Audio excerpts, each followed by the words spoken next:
Hello everyone, welcome to the stream today. I'm glad you all came to join us. We're going to be making Marvel vs. Capcom 4 rosters today, and I'm just going to head over to our layout, and hopefully they're not saying something awful when I unmute them.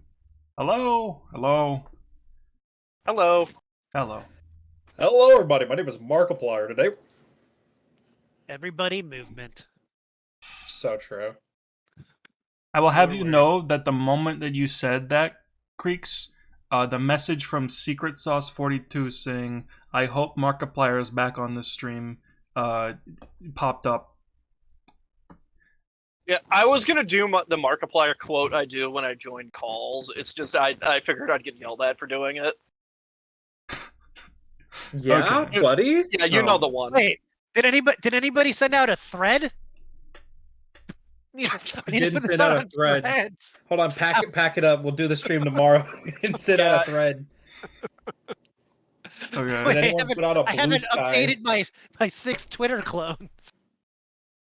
Alright, my name is A Shadow Link. Today with me I have Creeks, Spazzy, and special guest and Family Guy enthusiast Huff. My favorite character is not Brian. He sucks. Okay. I'm happy he got hit by a car. No! Okay. That is not a good introduction.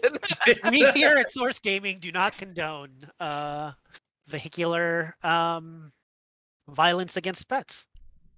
So just Unless it happens to Brian Griffin, he did. Yeah, unless if they are voiced by Seth MacFarlane. Oh my god.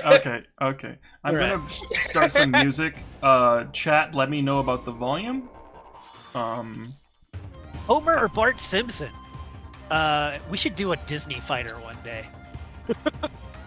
Oh, there's so much to pull from. I honestly, Yeah. I would probably prefer to stick to like. Yeah, I think there's too much to pick from. Yeah, I think it's easier. Guys. Sorry. Yeah. We haven't even introduced the stream yet.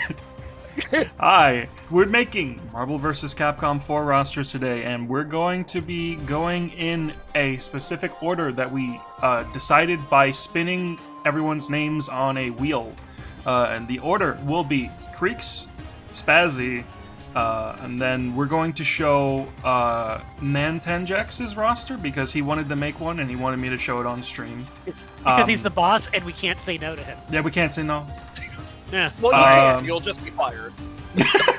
Oh no, where will I get my $0 from? And then last will be Huff and myself. We made a roster together. Oh, that's sweet. They didn't know anything about Marvel. I don't know anything about Marvel. That's why I was there. So when we start this, we're going. We start with the Capcom character right to left. Yeah. Capcom from the center out, and then Marvel from the center out. We're gonna be doing that. Okay. And Yeah. if I wanted to bunch characters up like per franchise, just because it's easier, I could do that. You could. Yeah, Okay. so we should also clarify, each of these rosters is going to be 48 characters. Yes. And none of us are aware what the other stream members' rosters look like, except for Huff, who knows what every roster looks like. Yes. He has seen all of them. The rest of us have not seen any of them. Look, actually, all I I'm had to saying make is- Spazzy's, so I just Yeah. don't know yours. Look, all I'm saying is, I'm disappointed literally none of you chose my favorite character, the Flaming Carrot. You're making that up. I don't believe you. Oh no! No, the Flaming Carrot's real. Oh But no! I thought we the can't Flaming get Carrot into. was. We can't I get thought into Flaming Carrot this. was an independent character. Yeah, they're an independent comic, but like, it's the Yeah. Flaming Listen, Carrot. I get it, but I'm not adding Scrooge McDuck because he was in a Capcom game. Like, there's rules. There's rules, and if we don't have rules, there's chaos. There's anarchy. Okay. Chaos and Anarchy sound pretty fun. They do. Speaking of not that, I'm gonna drag in Creeks' first Capcom character. It's Ryu from Streets. I've actually Oh, never sweet! seen Now this I don't guy have to do before. my first Capcom character. Holy crap, Lois! I Did you can't drag believe you on picked Ryu from the Breath of second Fire. and fifth Capcom characters as well? Like, you're legally not allowed to produce a Capcom crossover fighter without Ryu. It's just You want me to put I didn't that want here? to put him in. Second row. Second row? No, second row. Okay. Okay, so then it's me. I already put. No. We're gonna discuss it? No. Creeks is presenting his whole roster, and then you're going to be presenting your whole roster. Yeah. Oh, okay, Yeah. that makes more sense than what That- you said. I've been doing this for 12 years. I don't even know what we're doing. Ooh. What are we talking about? Right. Creeks' roster is done. That's it. True, these are the only characters. So, Yeah, thank you for coming to the stream, everyone. Have a nice... Anyway. anyways. I did put up We the can't end, do the this end every screen. time, Slink. Not every stream. I put up the end screen. I'm sorry. Nice. All right, let's go. Let's talk more about Ryu from Streets. I don't think we need to talk more. So I have talked about this at length when we're doing versus Capcom stuff in my server. I feel like it is just a fact of life. Like, you have three things that are certain in life. Death, taxes, and Ryu, Chun-Li, and Morgan are going to be in every Capcom crossover game. That's just like the three things. None of these characters are going anywhere, and I feel like discussing them would just take up time that we could be spending discussing some of the funny characters we have coming up, such as Slink, could you drag in Capcom 3? Oh boy. Oh boy. Let's see. It's Luke So- from Streets. I love this man. We are officially declaring Source Gaming is a pro Luke Sullivan server. We are Luke aligned and Luke dependent. And I love this man. He is extremely funny. I had a genuine debate whether I was going to include Luke or Akuma, because Luke is effectively like a Shoto, which does... yeah. Yeah. Sorry, it needed to be something. But it does effectively kind of cover that niche of having the second Shoto with a slightly more interesting gimmick to him. But I did also, I was looking through other options, and I wanted to include another Street Fighter character because Street Fighter always gets extra love on these. So, Slink, could you drag in Capcom 4? I don't see anything on the stream when people are supposed to be dragging things out. Is that- I forgot to start the screen share on Discord. Don't worry about it. Oh, Here we go. I was watching Here- the here stream, we and I go. was just like, I was watching the stream. There we go. Don't worry Very about it. avant-garde. Don't worry Technical about it. difficulties. So I know that, like, the typical, other rep outside of a Street Fighter 6 character and Ryu and Chun is usually Jury when it comes to fan rosters, because for good reason. Jury is probably the most popular new character Capcom has created within the past 15 years, or at least one of them. But Rashid is a character that I think would be so interesting in a versus game, because his gameplay design is structured in a way that I think feels more aligned for a versus style game with that sort of movement than it actually is for Street Fighter, where he is, especially in 6, turning out to be a little bit of a problem character with some of the movement that he's capable of. There is, somebody pointed out in the chat, there is a Rashid mod for MVC3 that was one of the first really well done moveset mods for that game. Looks incredible, plays incredible. I think he's a really good fit, but that about covers it for Street Fighter. So I would like to correct you on one thing. You did say that Jury is probably the most popular character that Capcom has created. How dare you? Do you have any idea how popular the Aquanaut is from Shinsekai Into the Depths? So true. Like, at least 3 other people know what that game is. Great banter. That's more than people know about Jury. 4 actually, because you told me about it one time. And I just told everyone in chat, you're welcome, 50 people. Yeah, that makes like, what, 54? Yeah! Oh Right, man. Yeah, you're right. I gotta Better take than over the Luigi. roster, okay? That would have been much better than anything I picked. I'm looking at the chat. I'm one of the 3 people. I made that slot. Don't worry about it. Yes, always can had you it ready. drag on Capcom 6. Jetta. Good There we choice. go. Yeah, so I am always a proponent of whenever I can get away with it, at least I always think that there should be a second Darkstalker if possible. If I can get away with it, even more. But Darkstalker's characters are very popular with the fan base. Everybody likes them. I wanted to include characters that were newcomers in Infinite because it would be nice to see those characters and designs not be like wasted on a game that is kind of tainted to a lot of the community and fan base. So I ended up choosing to bring Jetta back instead of including a new character just because I felt like Jetta fits very well and probably would be bringing more in if I added him compared to if the Darkstalkers lineup was like, say, just Morgan and like John Talbane. You could bring up Dimitri. I saw somebody in the chat bring up Dimitri earlier. Unfortunately, one of the issues with Dimitri is you probably are just never going to see him in any versus game that isn't CVS, because Midnight Bliss is a problem for both 3D game design and licensing, and you are not doing Dimitri without Midnight Bliss. But I did choose not to do a third Darkstalkers character. Instead, Slink, can you do Capcom 7? Yeah, here we go. So Red Earth finally got a console release for the first time in history. Tessa is the GOAT, and I will stand for no Tessa slander.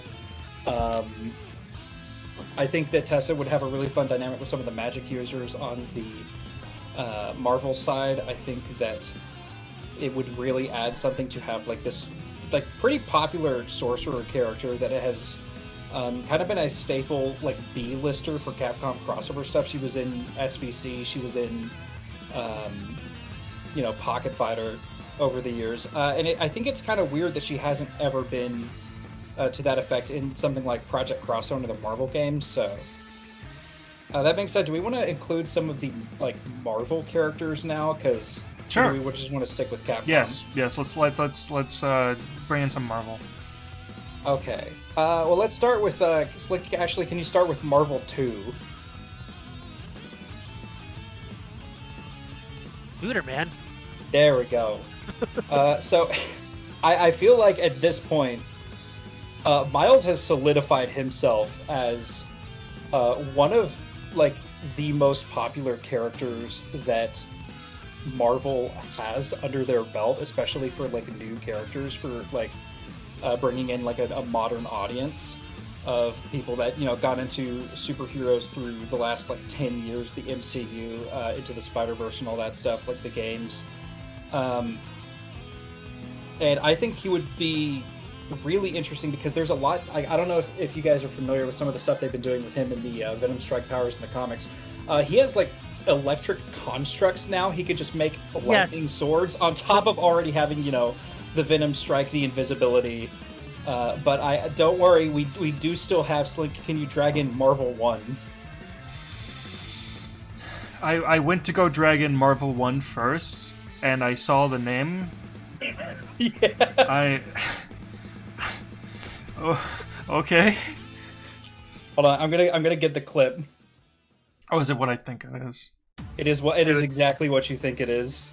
I wanted to do Miles and not Peter, but just because I like Miles more, but I just knew people would yell at me if I did it.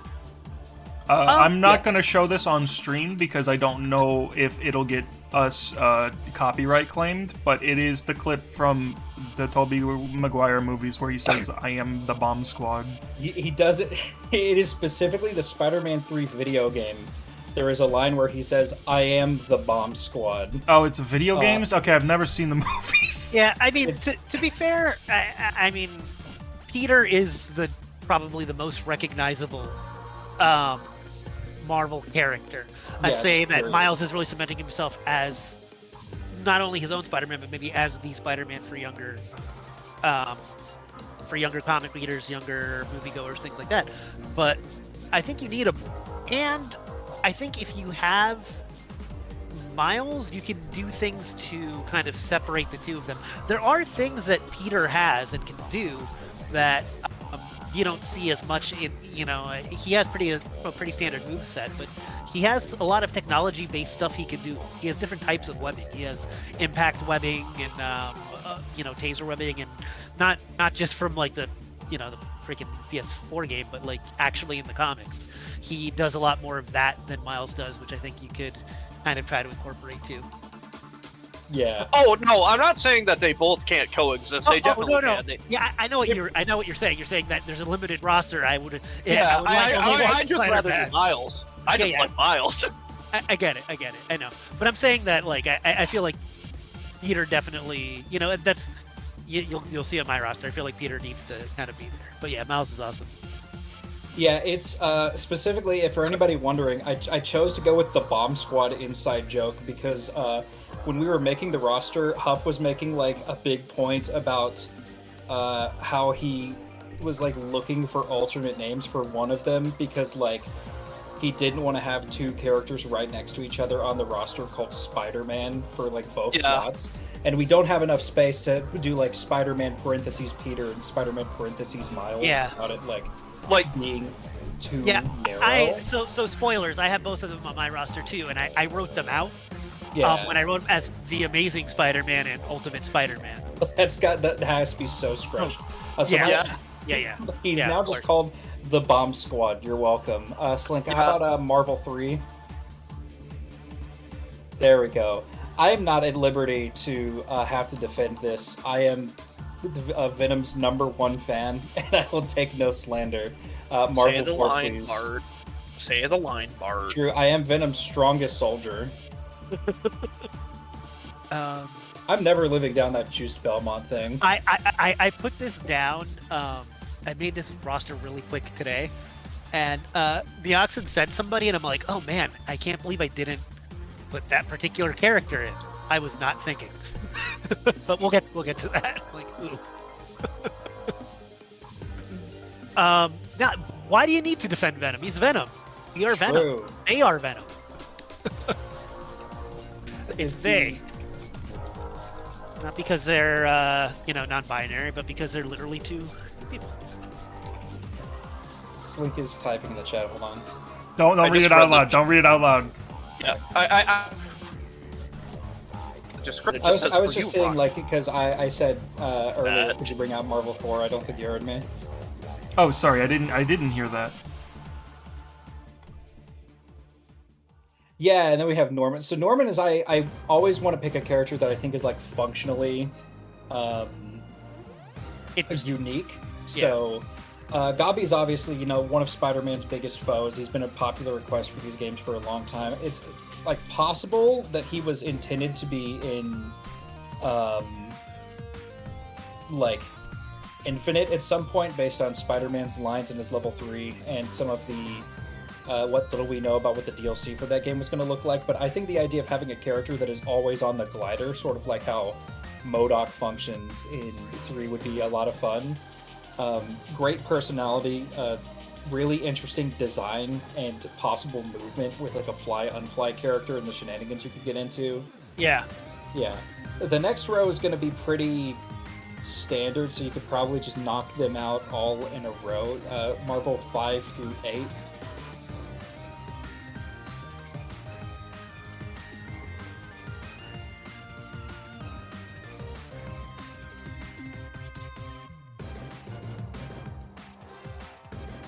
Wow, I'm so shocked. Yeah, and let's just get Marvel 9 out of the way, too.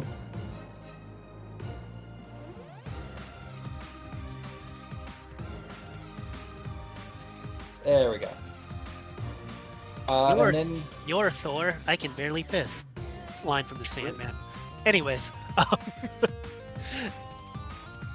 Because Thor sucks. Because he is a god that sucks in mythology. And does suck in mythology. It is. He was telling a story at in Dreams in Seasons of Mist, in Dreams palace in his castle to a serving woman, and he was talking about a woman he had sex with, and and he said, "I'm Thor," and then hit the punchline to his really bad, awful joke was. And then she said, "You're Thor. I can barely pith." Ba-da-ba-ba-da-ba-ba. It's terrible. That's the point. He's a terrible person. Why are we to take? I don't have him on my roster because the mythological character sucks, and I feel like you suck for having him there. So, dude, so true. I unfortunately I just love mythology in general because mythology is just full of stories of like really interesting stories about just people who suck, and I love those stories. But yeah, I only like I my actually mythology really like filtered Marvel through the lens Thor. of modern pop culture. I can't take it any other way. I love Marvel Comics Thor as a character. I think he is Yes. very underrated overall. Unfortunately, he is awful at MVC. Please rework him. He needs to be not terrible. But there was a comment in the chat earlier. Yeah, 2-bit rows on Marvel. Get back to Capcom now. Yeah, good point. So, let's drag out Capcom 8. Yeah. Black Panther, by the way, is the character that I'm all like, oof, I was making this roster really fast. Could have had Black Panther on it. Oh, really? I'm surprised that you don't. Black Panther's like one of the most popular Marvel characters at this point. Yeah, Yeah, of course. He's His movie yeah. did a more $1 billion. Yeah. It's because I was shuffling my Marvel newcomers like over and over again, and like I said, it was a fast roster. But I'm like, ooh, yeah, of course I need T'Challa. He's technically a veteran. Yeah. Yeah. Oh yeah. He was an Infinite. That's right. He was an Infinite. I played Infinite like twice, and I don't remember. He was game. DLC, He I was believe. DLC. Yes. Okay, that would explain it. Yeah, Because, that's I remember probably why. they combined Wakanda with whatever the Monster Hunter place is. Am I remembering that correctly? Yeah, Valhalla. Mhm. Oh, yeah. Okay, got it. Yeah, so you want to explain who this is, Creeks? Yes, this is Gawain, I believe Murdoch. He is from, I don't know how many of you guys in the chat know about this. This is one of my token, who is this characters on the Capcom side. Get ready to see a few of those on like every roster that I have. But I love creating versus rosters and then dragging out characters that are like, hey, who is this? Never heard of them before, but they look really cool. And this one for me is I am always a fan of dragging out designs from old Capcom fighting games that I think have not been used enough. Cyberbots has a few that I think are really good, and specifically, people always use Jin Saotome, who appeared in the first Marvel vs. Capcom game, or Devilot, as the crossover characters for these games.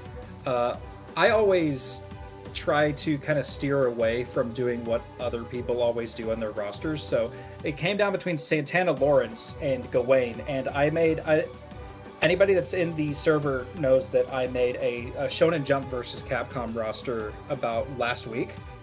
And I used Santana Lawrence, who was his design was inspired by JoJo's Part 3 characters on the Jump roster, and then said, "Oh, that's okay. I'll use Gawain on the Marvel one." So here he is now. He is basically a 9-foot-tall Cyber Knight with a mechanical plasma sword, and I think that's extremely cool. Functionally, he'd probably just be, again, big 9-foot-tall Cyber Knight. In addition to having pretty much everything that Jin does in his supers from MVC 1, where he's got supers that call out the mech for like an assist punch and stuff like that. The mech also, I believe, is a sword mech, which gives it additional functionality, and here is the giant sword super. So let's see here. Capcom 9, 10, and 11 should probably all be fine to drag out at the same time.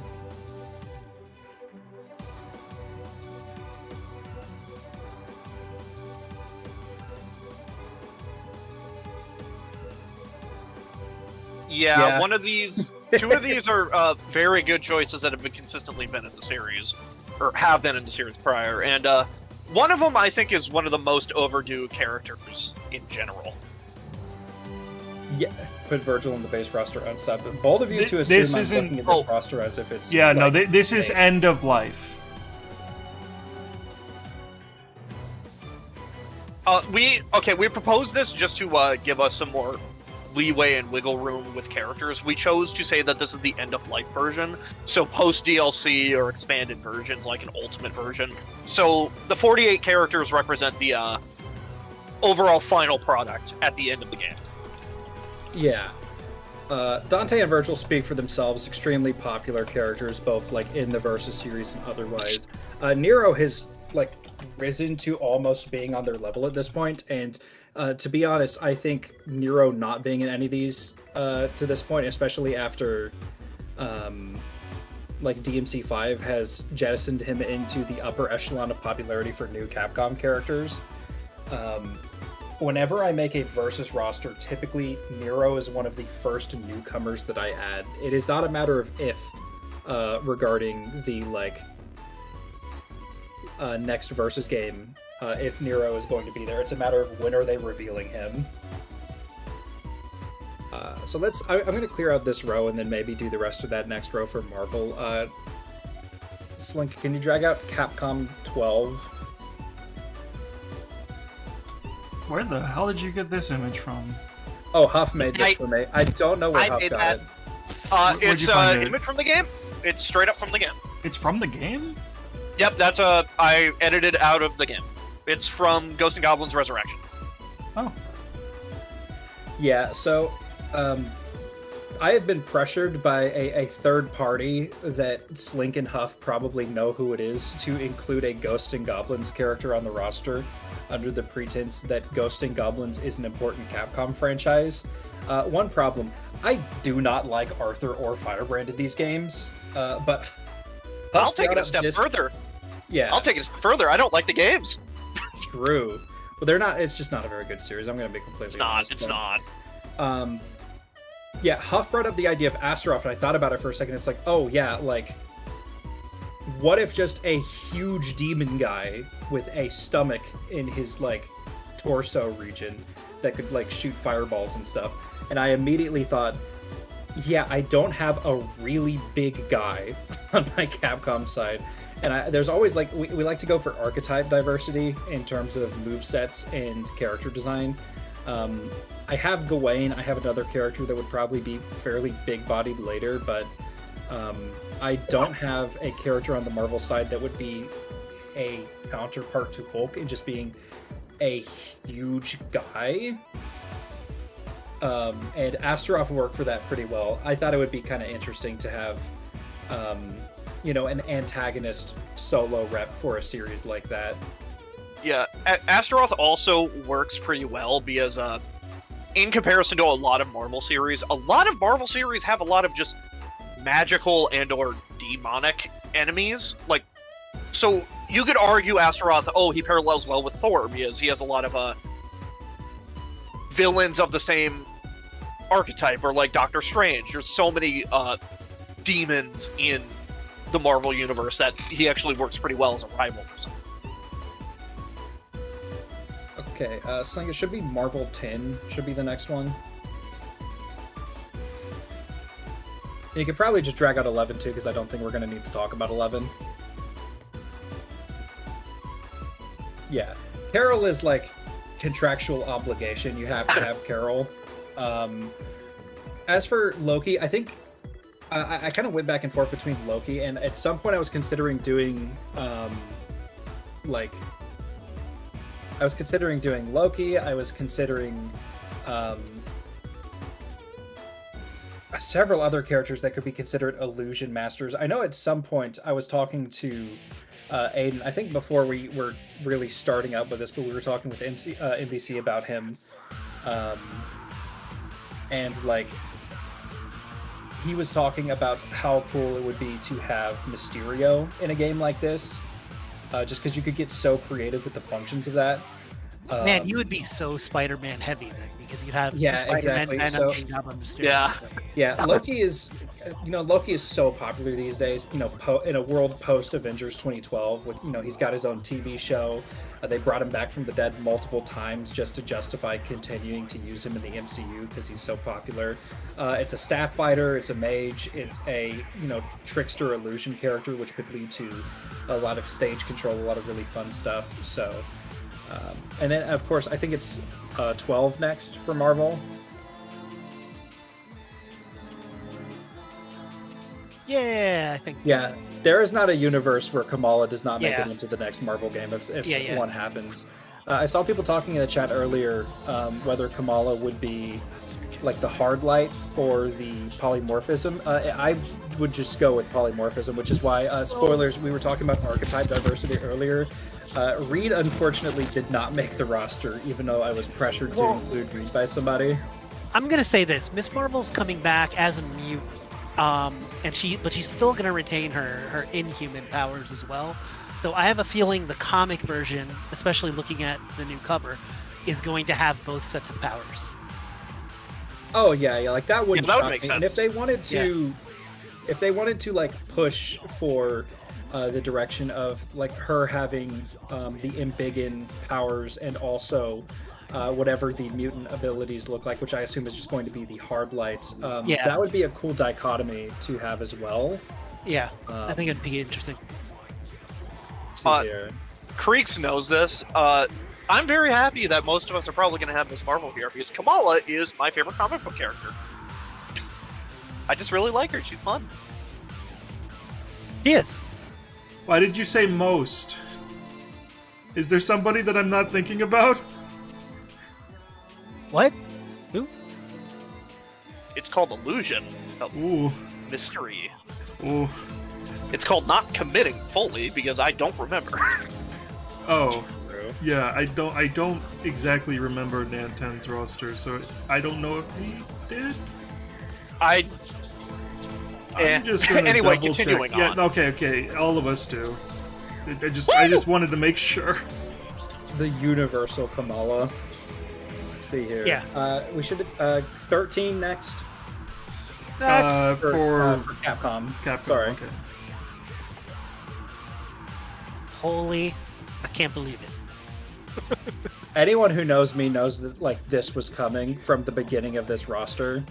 Leon not having been in any, like, pretty much any major Capcom crossover at all except for Project Cross Zone 2 is a complete mystery to me, considering at this point especially he is probably the most popular character in their most popular franchise. Yeah, no, like RE4 is one of the biggest games in Capcom's history. It just got a huge remake that was very critically and commercially successful. So yeah, no, I'm immediate. Any excuse I take, here you are, RE4 Leon. He's got the pistol, he's got the knife, he's got the, I don't know. Suplex. He's got the suplex. The mod that has him using, like, the bolt action rifle for an anti-air I always really loved. Does he have the jacket? Easy costume. I think it should be his default, but I do love taking him out of the jacket for whatever reason. And that's like, could you grab Capcom 14? Because this one's really funny. Yeah? Yeah, okay. Alright, I can see it. So... Better than Ethan?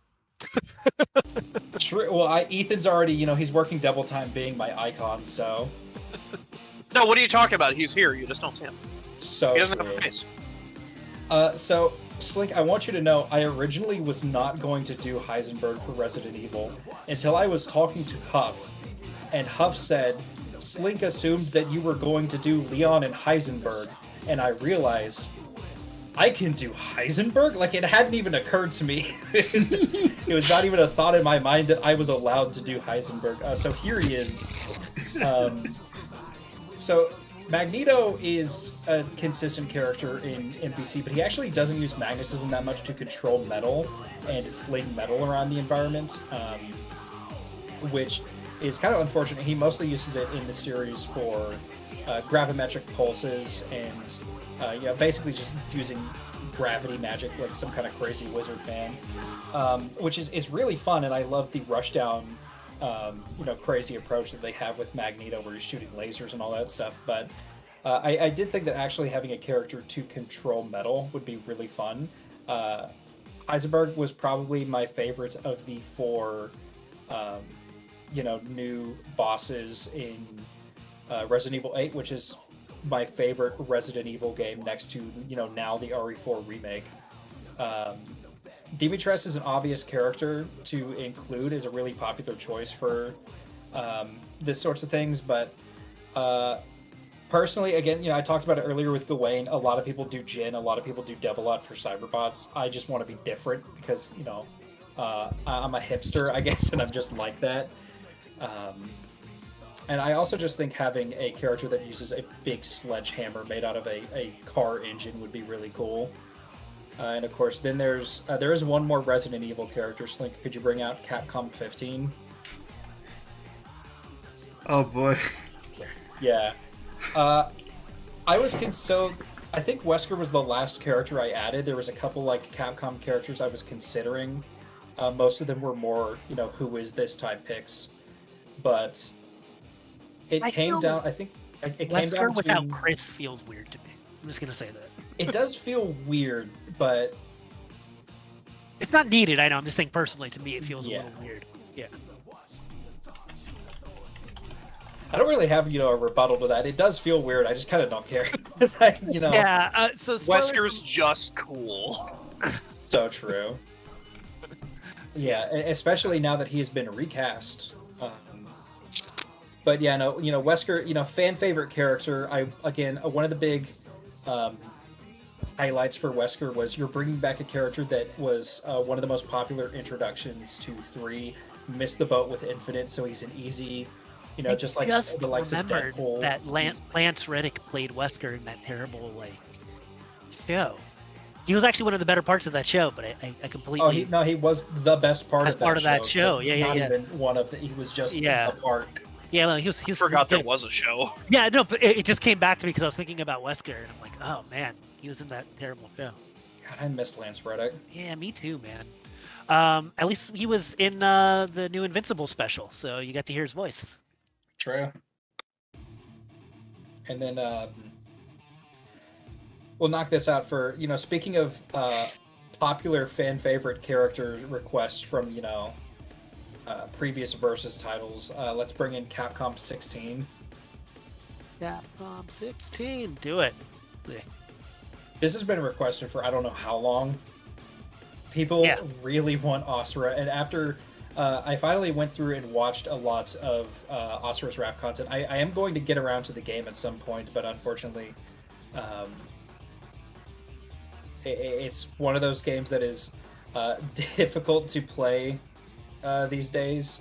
So, and on top of that, more importantly, I just haven't made time for it. But I have finally bitten into the hype train enough to understand why people gun for this character so hard for Versus series discussion.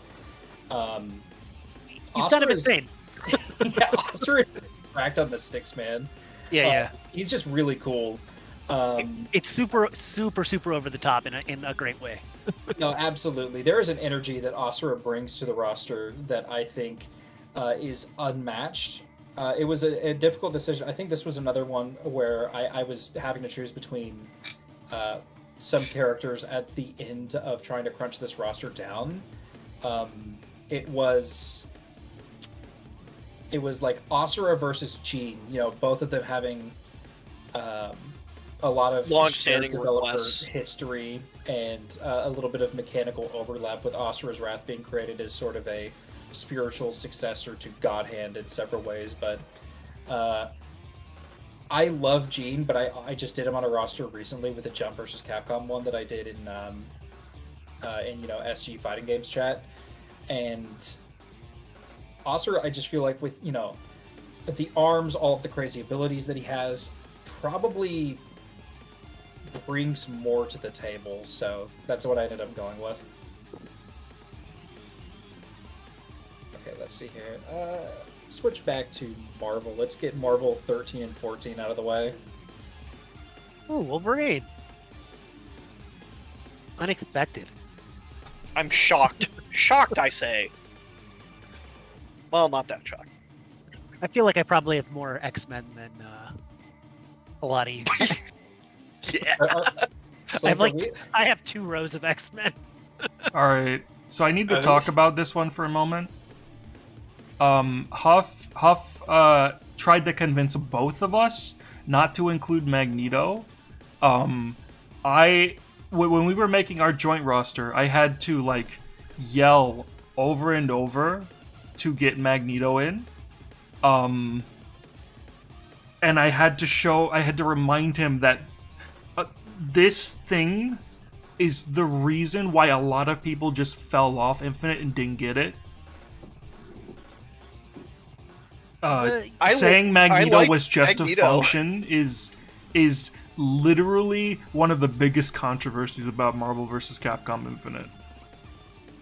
I like Magneto. Magneto's a very good character. In fact, I think he, along with Omni-Man, is the best written comic book villains I've seen. It's just, I would much rather include new things than just add another character that's been in the series multiple times. I agree, and I at the last minute had to sub a character, and you guys know, but because I feel like there's some characters that are just staples, and Magneto's one of them. Like, it's not like he's necessarily the most exciting because he's been around so long, but like, yeah, man, he's Magneto. Like, there's really where he has the purple costume with the N on it. Oh yeah, that's right. I forgot about that outfit. I forgot they made that. It's awesome. Okay, let's see here. I'm looking at who's next. So yeah, next is we actually do have some more X-Men. Slinker, could you drag out Marvel 15? Okay. I'm excited because I don't know your roster. Oh shit, we got the same one, twinsies. Oh, we got the same one. Yes, like, remember when I said that this character is more popular than you know? Yeah, that's why. Well, she's on my roster. You know. Yeah. She's, I think, consistently within like the top 15 mutants for Marvel in terms of like popularity and how often she gets used in comics and stuff like that. I mean, she even has had a big screen adaptation that we don't like to talk about, even though it was Anya Taylor-Joy. Yeah, so I wanted to go with, new mutant. Well, New Mutants. You want to go with New Mutants? Go with New Mutants. Everybody's favorite series, the New Mutants. It's funny you say that. Kitty Pryde. Put on Kitty Pryde. So true, but no, it's I wanted to go with the New Mutants because a lot of what we've had for Marvel up to this point have been. Legacy characters from, the 90s X-Men team. MVC2, X-Men, Children of the Atom. And I'm like, okay, if I'm doing a lot of the, the X-Men as legacy characters, I want to throw in some, new fun stuff. Nightcrawler I really wanted to do for a bit, and then I thought about it some more, and,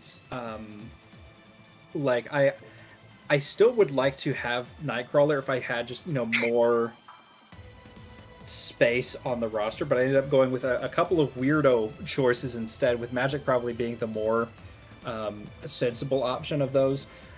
You might have noticed there is a certain really prominent character that is not on this roster so far. I have Loki and Magic. I do not have Doctor Strange because I'm an insane person. I also do not have Doctor Strange. Oh god. Poor Steve. Does anybody I like have Doctor Strange. Just anyone, put up your hand if you have Doctor no.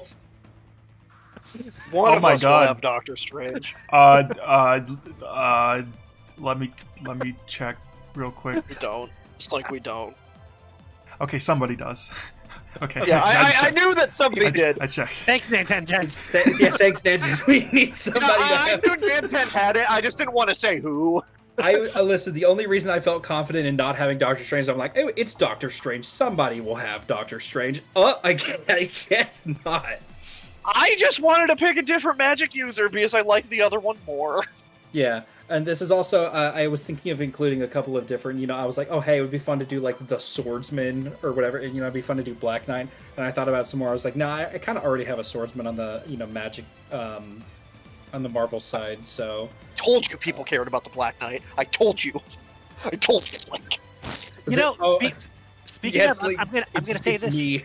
I'm going to say this because I did not include them, but speaking of swordsmen, I had Blade on my roster for the longest time, and I ended up switching him out.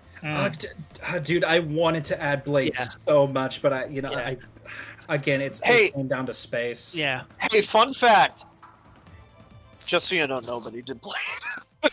Oh, you've got to be kidding. I was really hoping somebody would do Blade. Yeah, Listen, like if I wanted to be bold, I would have gone back and I would have replaced somebody with Blade. If I would have known that nobody would have had Blade. yeah, there's some things that already I'm like, should like, because there's some things I was waffling for one way or another, and now that I've sat with this a little bit more, I started seeing your roster. I'm like, ooh, this would have been cool to do here, but you live, you learn. But it's funny we made the New Mutants joke earlier because both of my New Mutants are Get from Danny the New Moonstar Mutants. because Danny Moonstar was very close to me. I remember Even this better. one. I like this one. Slink, I like can this pick. Can you drag out Marvel 16? Warlock. Oh my god, he sucks. This character is so fucking funny, bro. He's a dumb character. Oh my god, he was like, listen, I read comics in the 90s, and let me tell you, nobody has ever cared about Warlock. I never cared about Warlock until like Tuesday when we decided that we care about Warlock here. I literally asked Creeks, like, in DMs one day because I was trying to remember this guy's name. I'm like, hey, who's that robot with, like, spaghetti hair? I don't remember his name. And then we just spent, like, 30 minutes trying to find him. And it was Warlock. This was the character. This was the character that knocked Moon Knight off the roster, by the way. So for everybody in the chat that has never heard of this character before in their lives, I don't blame you. This is Warlock Technarch. He is a otherwise known as Douglock when he learns about human names. Well, doesn't he actually fuse with Cypher, the new mutant that could have the amazing ability to? Yes, he does. That's why he's Douglock, because that's his name, Doug. Yeah. So this is my ultimate funny pick for the Marvel roster. Essentially, like, Warlock is a techno-organic, shape-shifting, cartoon character alien that is nanite enhanced. So he's basically, you know how everybody complains about Marvel suits just being made out of nanomachines? This character is entirely made out of nanomachines. He is the MCU character. I mean, you could have picked Mojo or Morph or Shatterstar. I could have picked anybody, and I picked Warlock because I thought it'd be funny. Okay, I mean, I look at him. He's happy to be here. He's so happy to be. You know what he reminds me of? He kind of reminds me of Ben from Treasure Planet. I just watched that movie again yesterday, so it's on my brain. Okay. Unfortunately, like, again, there's a lot of space stuff. I wish that there was like more X-Men reps that I had space for, just because the X-Men are such a prominent part of Marvel history. I do have like one or two more. He's part of the phalanx for whoever has mutant adjacent characters. Hey. So can you drag out Marvel 17? Yeah. Okay. The chat. This is why you wait to judge the roster until every character's on it. Yeah. Yeah, Okay. Deadpool is an X-Men. He is a mutant. It's just, he's been more of his own thing than an X-Men for most of the point, for most of his life, that having him in the X-Men row, I genuinely don't think any of us actually did that. Yeah, like, it's Deadpool. What you gonna do? Yeah, I've seen a lot of people in the chat mentioning Storm. I really like Storm in these games. I feel like I should have had Storm. It's just like, I always prioritize getting into newcomers, and I didn't want to have too many returning X-Men characters. Is just like why I ended up not including Storm. She was on the short list of characters that I wanted to include for veterans.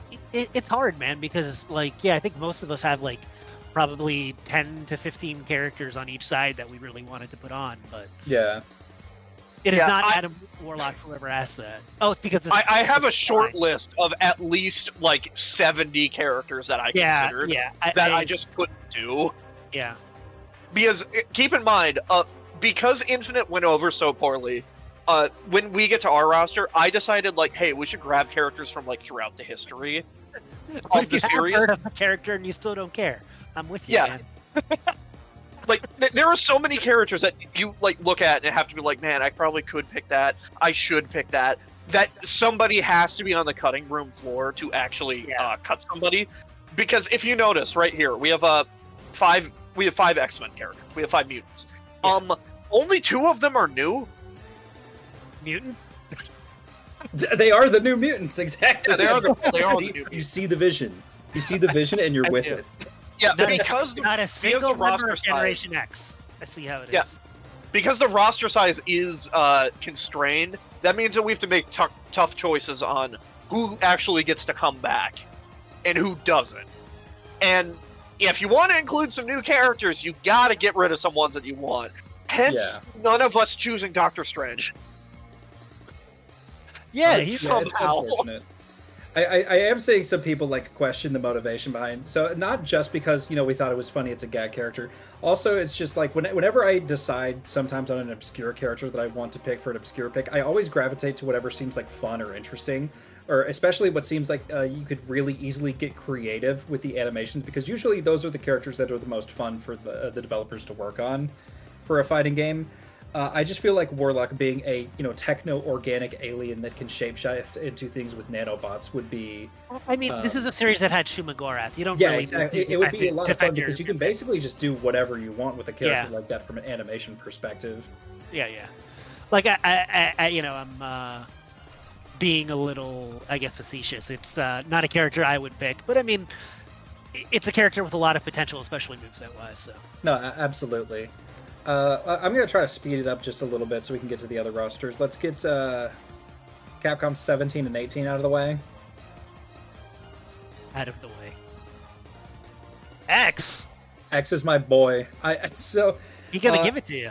Yeah, exactly. So in recent, I want to say in recent years, I think it is literally just over the course of this past year, X has just become my favorite incarnation of Mega Man. And Helping Matters is... I am not entirely sure I have faith that they would make Rock particularly interesting if they were to bring him back and revamp him, whereas X's moveset in Infinite I really clicked with very well. I thought he was a lot of fun. But bringing in Zero, I wanted to make Zero a little bit different because he's kind of a mainstay at this point. And so I thought, hey, popular idea for a lot of people is it'd be cool to, if we have X, so we actually get a character from a different section of the Mega Man timeline. It would be like, do MMZ Zero, would have him have, a different moveset, play differently, so that you can still have that popular fan favorite character, but you can also introduce a new. I hate to use the F word here, but you can introduce a new function with him, and spice him up a little bit, so you're not just having him back as a veteran the same way he was before. You could have just said moveset. You're like, I'm going to speed this up by talking a lot about Mega Man. Exactly. 19 will be easy. We can just plop 19 on, and yeah, a perfect attendance. This guy's never gone anywhere, and he's not going anywhere. The only time Hiryu has ever missed a MVC game was Vanilla 3, and I'm pretty sure he was in Ultimate because of how many people complained. I hate to go on a side tangent of something stupid, but I posted something in the chat. Slink, when you get the chance, can you just put that on screen for a second? I want the one guy in chat who brought him up to know I thought about it. I considered it. Hey guys, I considered him. check out this sick roster slot. I think, well, you can't put Warlock on there and talk shit about Dupe. That's my guy. I consider Dupe. He's my guy. And then let's get Capcom 20 out of the way as well. Complete the kind of Capcom sci-fi row that we have going on. Yes! Oh my Yeah. god, I thought I would be the only one for that. Yeah, Captain Commando. He's just a fun character. Fun moveset. Everybody wants him back. That was big into MVC 1 and 2. And it would be really fun to see him again in 3D. Like I said earlier, just when I want to bring back characters that are old legacy characters, I like to just bring back characters that were big popular characters that have missed the boat a few times, or bringing them back would be, fresh and interesting. And let's see here. So back to the Marvel side. So can you grab Marvel 18? That's a good choice. Yeah. That's a cool choice, yeah. This was one of my biased picks. This was one of the first newcomers I decided on. I was talking to Huff about it. The reason Moon Knight didn't end up making the cut is because I was like, okay, obscure character I want to do Darkhawk. Because I think Darkhawk is really cool. And just a really fun novel concept, great design. But like, yeah, we ended up not doing Moon Knight because we felt like it was an in-between of Darkhawk and another character that we had on the roster that unfortunately also got cut for space. Wait, you got rid of him? I think we got rid of him, yeah. I didn't know about that. I didn't know you got rid of him. Yeah, I think we got rid of him. But yeah, no, he's been on the New Warriors, Friends with the Runaways. It's just a really cool design. Anybody unfamiliar, he is basically like he's sort of one of those Green Lantern likes where he is a teenager that finds this Blue Beetle-esque amulet that allows him to summon. Yeah, better comparison. Yeah, he finds this amulet that allows him to summon, a magical spacesuit of armor that has wings that are like knives and all that stuff. A really cool concept, just having the armor be able to serve its purpose for a moveset. Somebody earlier brought up the idea of like Sam Wilson Cap. I love Sam, and I love Sam as Cap specifically because I decided I wanted to do this really early on. Was the reason that I didn't end up going with Sam as the Cap. Also, just because I do got a little bit of bias for my boy Steve, just because he's been one of my favorite superheroes since I was very little. So, yeah, and then there's Marvel 19 and 20. 20 should be self-evident. 19 might be a little fun. Is it Dupe again? Oh. Well, you got 3 letters, right? That's right. We brought back Dupe for the 3rd appearance. We brought back Dr. Dupe. Yeah, Doom to me it's I think Slink also said this earlier, but I've been saying this for years. Wolverine, Magneto, and Doom are like the first 3 characters that you have to show that were not in Infinite to get people back on your side. And then Squirrel Girl is like Darkhawk, also one of the first newcomers I decided on, also a bias pick. I was very sad when I heard that Squirrel Girl was 1 vote away from being in UMVC 3. How would Squirrel Girl fight outside of summoning squirrels and just she would kicking summon people? Squirrels. Like, what do you mean outside of summoning squirrels? Outside of summoning squirrels and kicking people, that's all you need. Those are the only moves.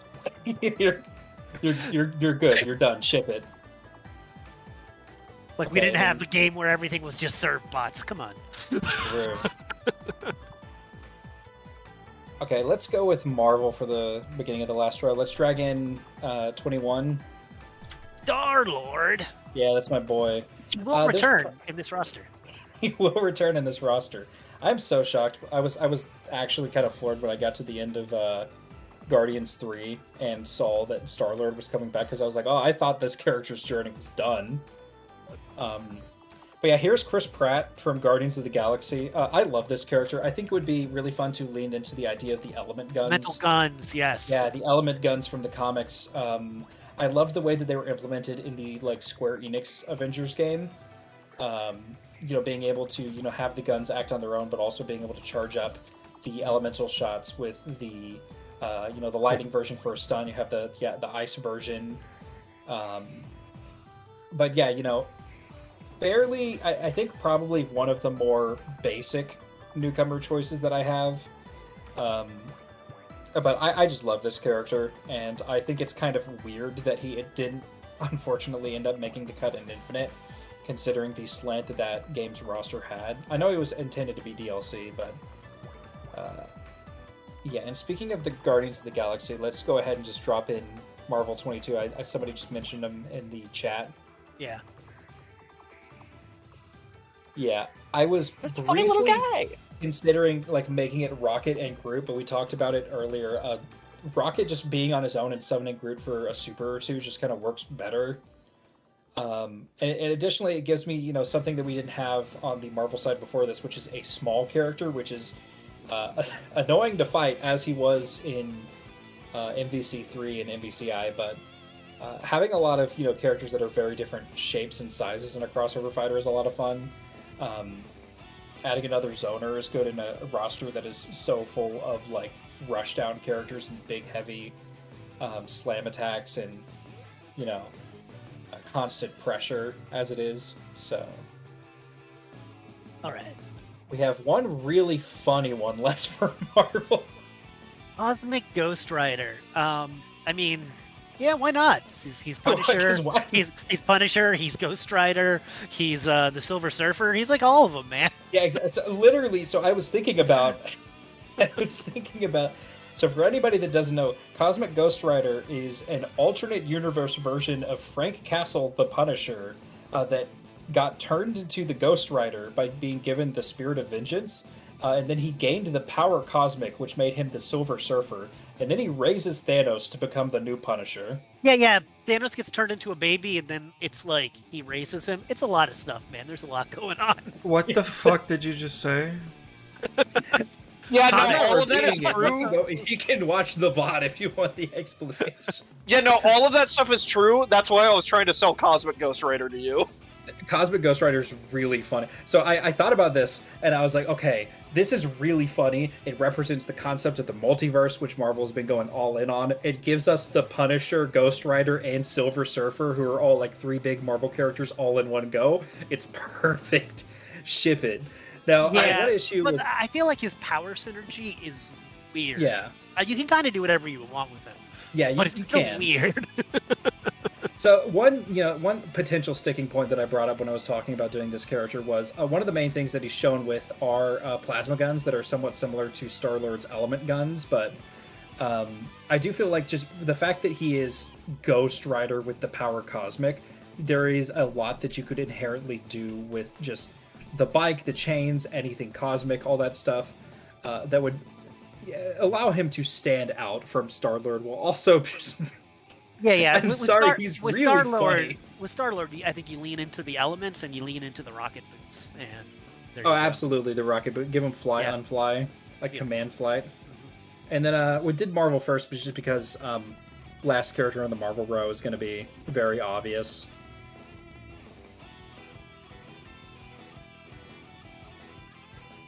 One second. We're waiting.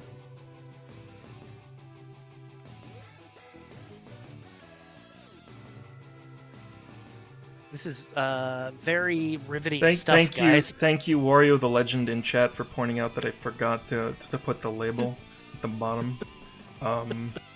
We're almost done, but ooh. Okay, so you wanted me to drag on the last Marvel? Yeah.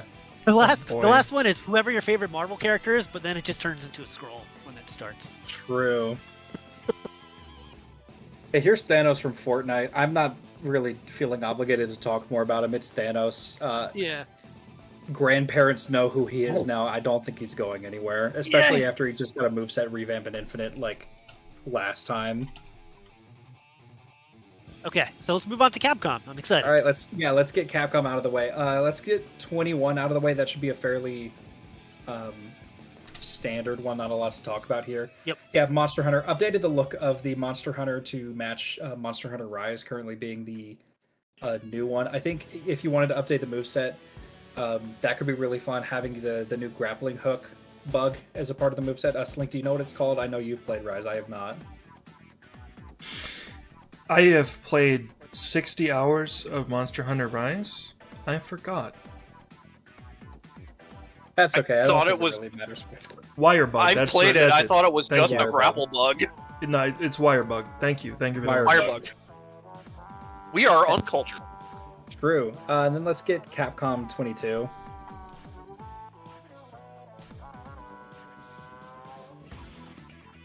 Yeah, we went back and forth between Nina and Folu. Breath of Fire, Capcom's premier RPG series, is something that has been, a standout in terms of their franchises. Is something that has not gotten representation in the Versus series yet. Nina would be a lot of fun as, a flight character, a spellcasting zoner. She was intended to be an MVC3. She would have had a super, kind of like Mega Man's Final Smash, Smash Bros, that would have summoned out the versions of Nina from the other games to, come do a big attack with her. I did briefly consider Folu, who's the other Breath of Fire character that I consider for these rosters a lot of the time, but I had just done Folu on the Jump versus Capcom roster that I had just made, so decided to go with Nina here. I think Huff was telling me I might have too many magic users, but now I just feel like this is a character that is a little overdue for a Versus series spot. So let's see. Let's move on to Capcom 23. Let us begin. Herlock Sholmes' logic and reasoning spectacular. All right, I dig it. Yeah, so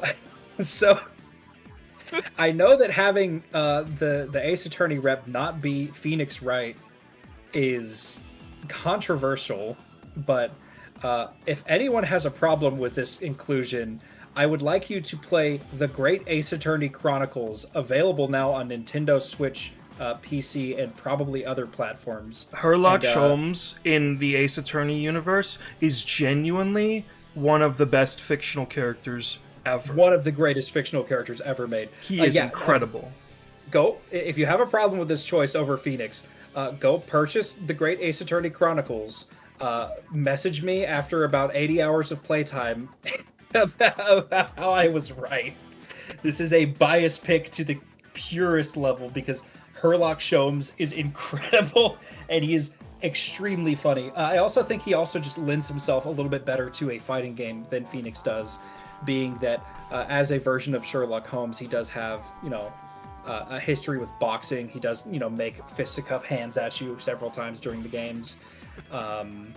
He has a revolver that shoots different special gases that are used for forensic science, that could put special effects on characters. He is an inventor with a bunch of crazy gadgets, so you could easily make up some nonsense there. On top of already, he is an Ace Attorney character and a detective, so you could bring in a version of Phoenix Wright's investigation mechanics from MVC3 into his moveset and have his level 3 be the logic and reasoning spectacular.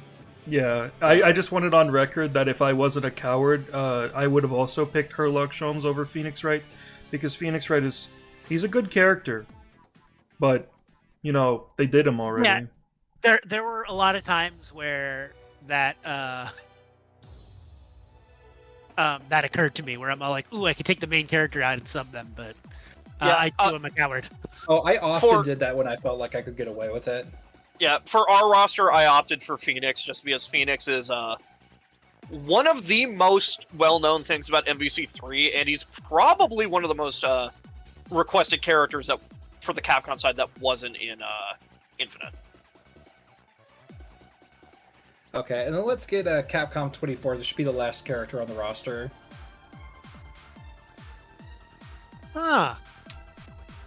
Yeah, so we've done this in a few rosters before. I really love this concept. So, last year I played Ghost Trick for the first time, and I thought it was incredible. And me and our friend Ozzy were, pitching around how we would make Ghost Trick work in a fighting game. A lot of people just say, oh, hey, do, Sissel, but the way the game works, you kind of can't do that. You could do a character that is in Ghost Trick that, would be really interesting and somewhat mechanically similar, called the Manipulator, but that's a giga spoiler. So the way that we handle it is have Lynn be the body, right? The character that is walking around on the stage, takes all the damage, and then Sissel in ghost form floats around her and manipulates objects. So he just summons out, like a frying pan or some Rube Goldberg machine and activates it. And that is the fighting style. So you just have this regular human lady that is just walking around, and there is a ghost just flinging things around her. That's the playable character. Yeah, we think it's a novel concept. It is, Ghost Trick is now relevant again. Please go buy the Ghost Trick remaster if you are able. The game is incredible. I just think it would be really cool to see Ghost Trick playable in one of these. And also, I got those 2 Shu Takumi characters right next to each other, because if we can't have 2 Ace Attorney characters, we can have what might as well be 2 Ace Attorney characters, so... Okay. So yeah, this is the first roster. We went a little longer. Chad is asking about this. This is not the base roster. This is end of life roster. I put a limit on the amount of characters we can include because I didn't want this to just turn into Marvel vs. Capcom Ultimate, which is frankly really boring because it's just dragging on every character who's already been in the series before. Yeah, like Spiral. Yeah. You choose to make fun of Spiral and not Orange Hulk? No, bold of you to assume I was making fun of Spiral. I would have done Spiral if I had room.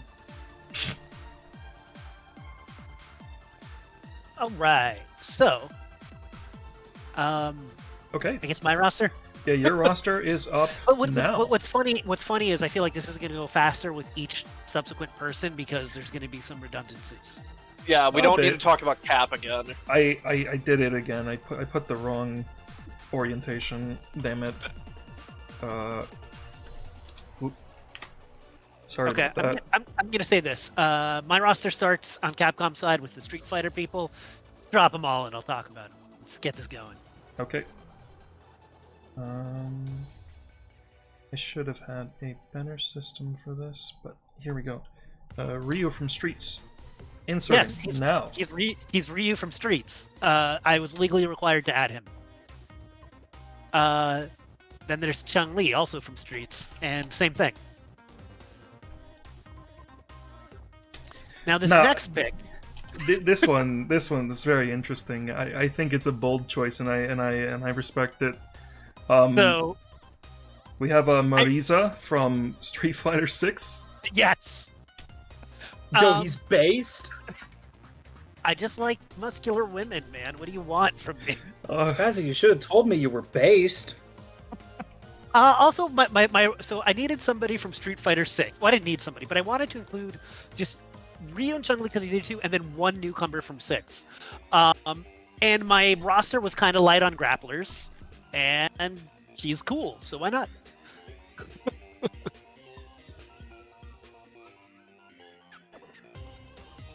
All right. I guess let's finish that first Capcom row. Sorry, I was trying to type, but I guess it is better to just say this out loud.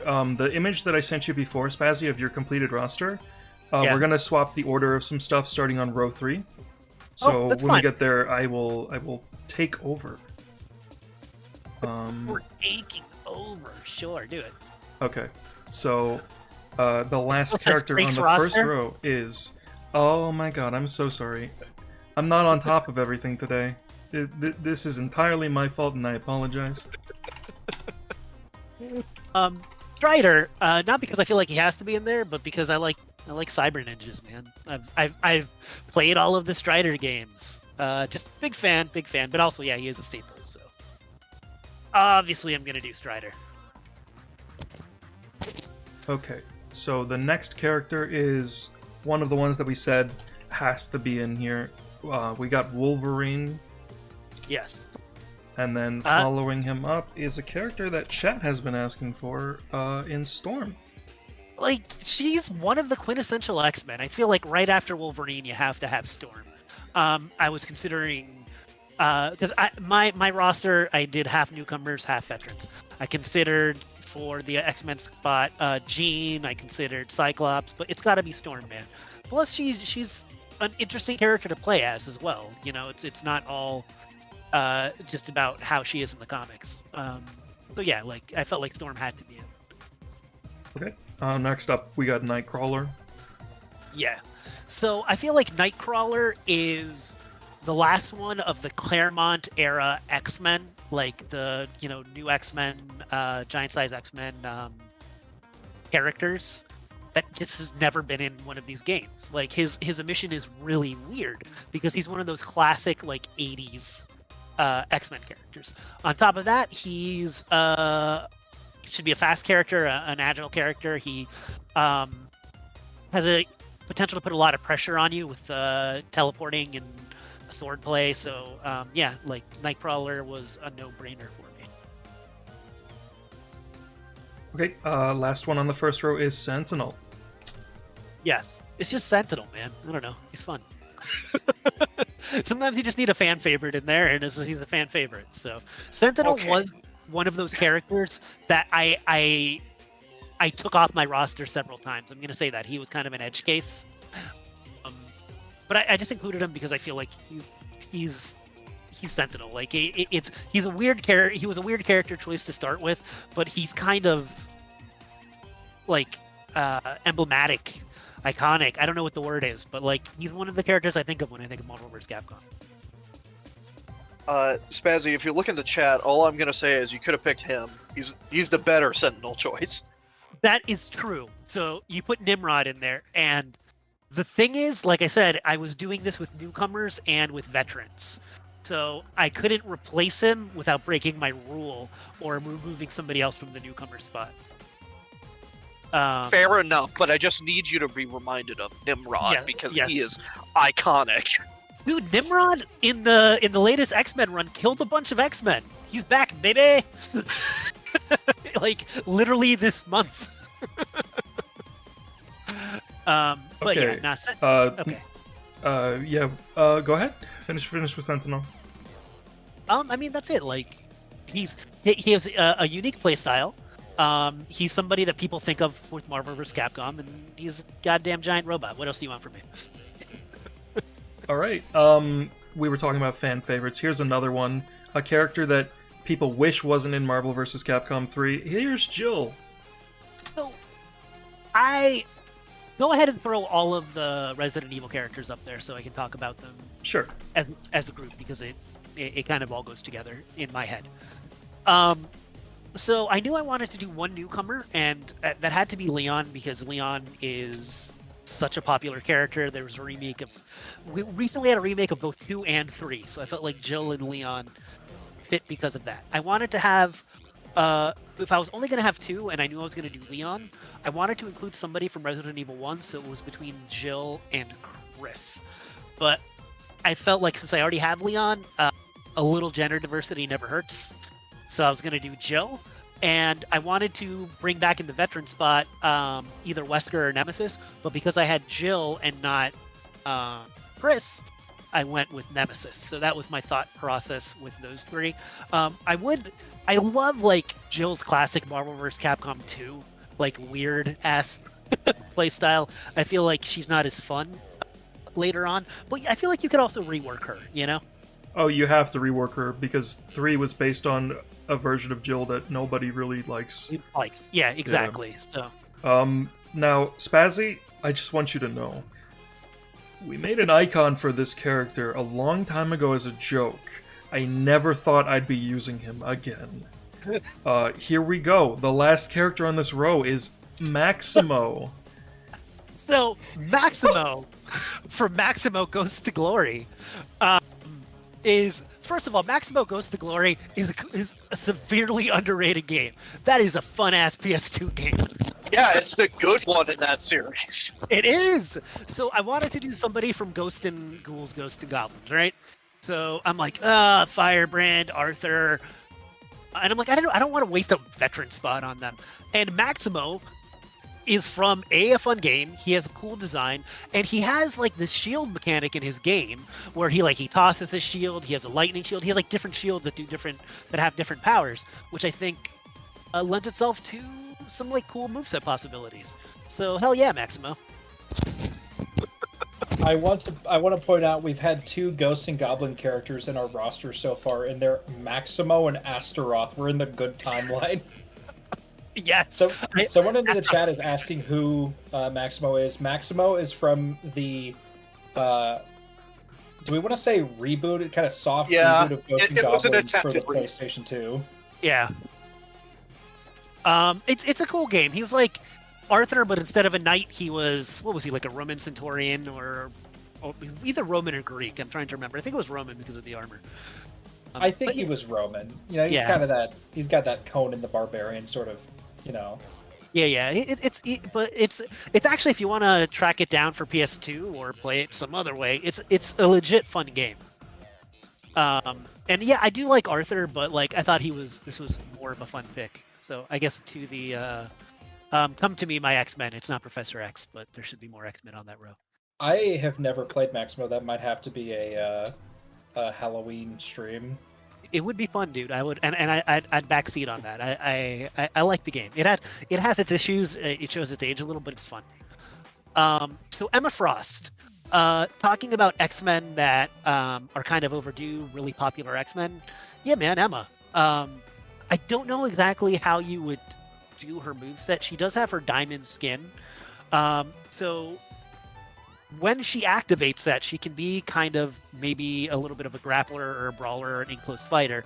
And then you could also have kind of Emma Frost doing psychic illusions and stuff like that outside of the diamond form. So I feel like you could kind of, change up her moveset based off of what form she's on. So, yeah, I think she's a cool character. And one of the most popular X-Men that has not been in one of these games yet. Okay. And then we have Magic. Yes, she's Magic. We already talked about Magic. She's got a sword. She can Got a open big portals. sword. She's Magic.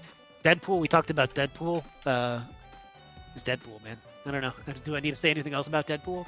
Deadpool is a popular character in comics. He's got popular movies. He's Deadpool. Magneto, because I couldn't have this game without putting Magneto in. He was.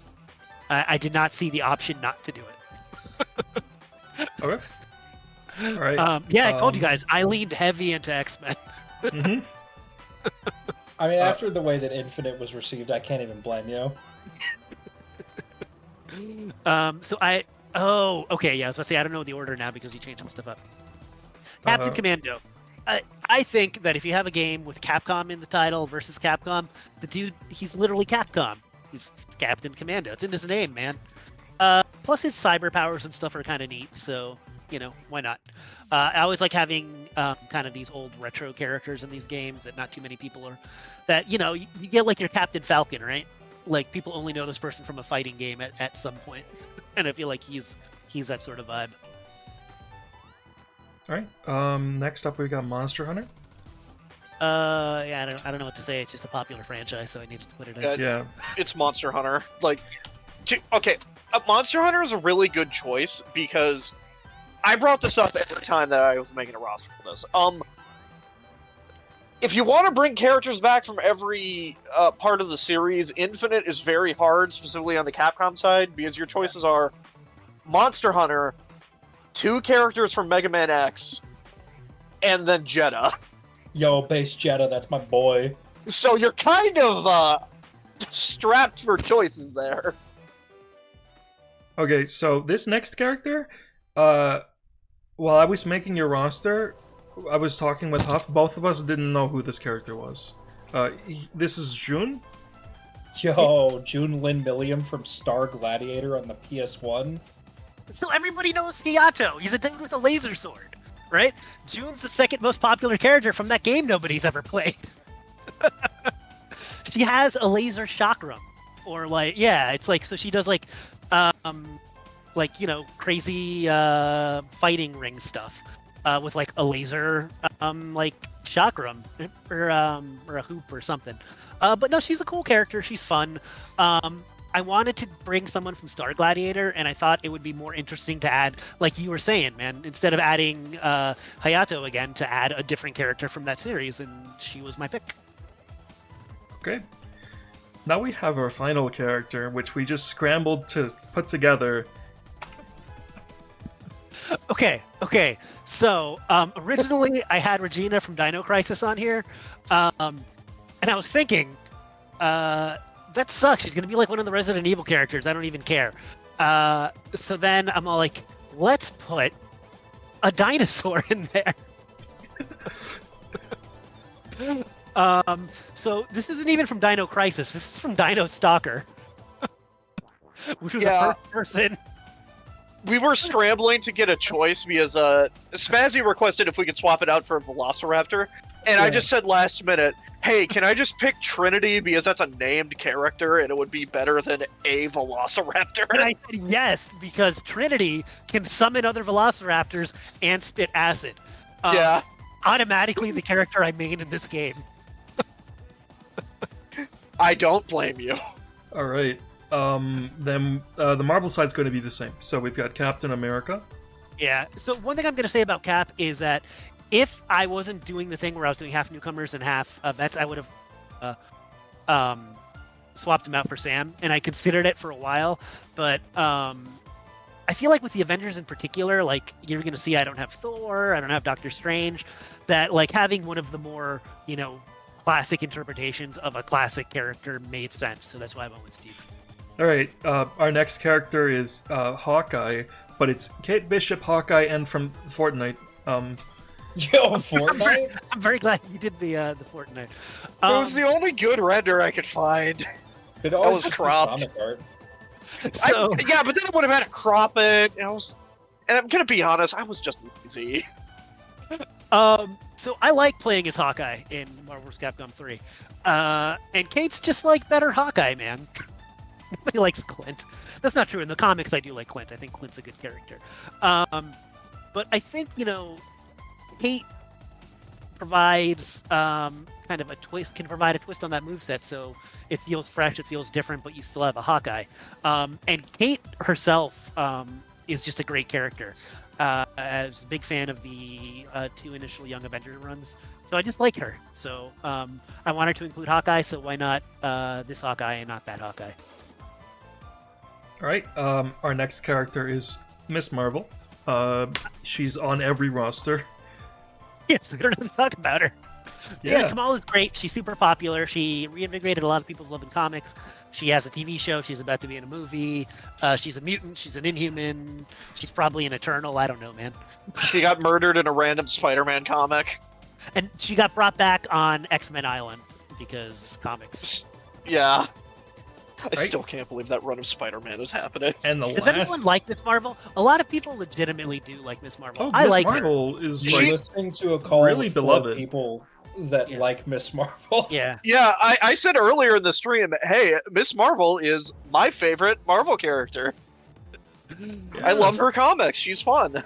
Yeah. All So, right. I mean, I understand some people don't like her, and it's nothing against that, but, like, I feel like it's not just an obligated spot for me. I feel like she should be there. All right, Yeah. and next is probably Carol. No. Oh yeah! Okay, this was my bang the table pick, and if we ever did a combined roster, I would not stop until we get Devil Dinosaur and Moon Girl, because she's a precocious youngster that is like that super genius trope in Marvel, but she's not like Tony Stark or Ironheart. Or whatever. She like all of her like tech is like kind of little kid tech, like I'm gonna make roller skates with rockets on them, which are fun. And then also, it's a giant fucking T-Rex. I got a story behind this. Me and Slick were discussing characters, and Slick doesn't know much about Marvel. I brought up Moon Girl and Devil Dinosaur, and I was told no. And then earlier today, I was making the slot for you, and then Slick asked me, "Hey, who is this character?" Sometimes I don't pay attention. Probably like 6 or 7 years ago at this point, because it was before Infinite. I know that. We were making a roster with Anvil, Mantanjex, and I had Devil Dinosaur on that. Just Devil Dinosaur, because it was before he was paired with Moon Girl in the comics. So I have been on the Devil Dinosaur train since Marvel vs. Capcom 3. I don't blame you. Okay.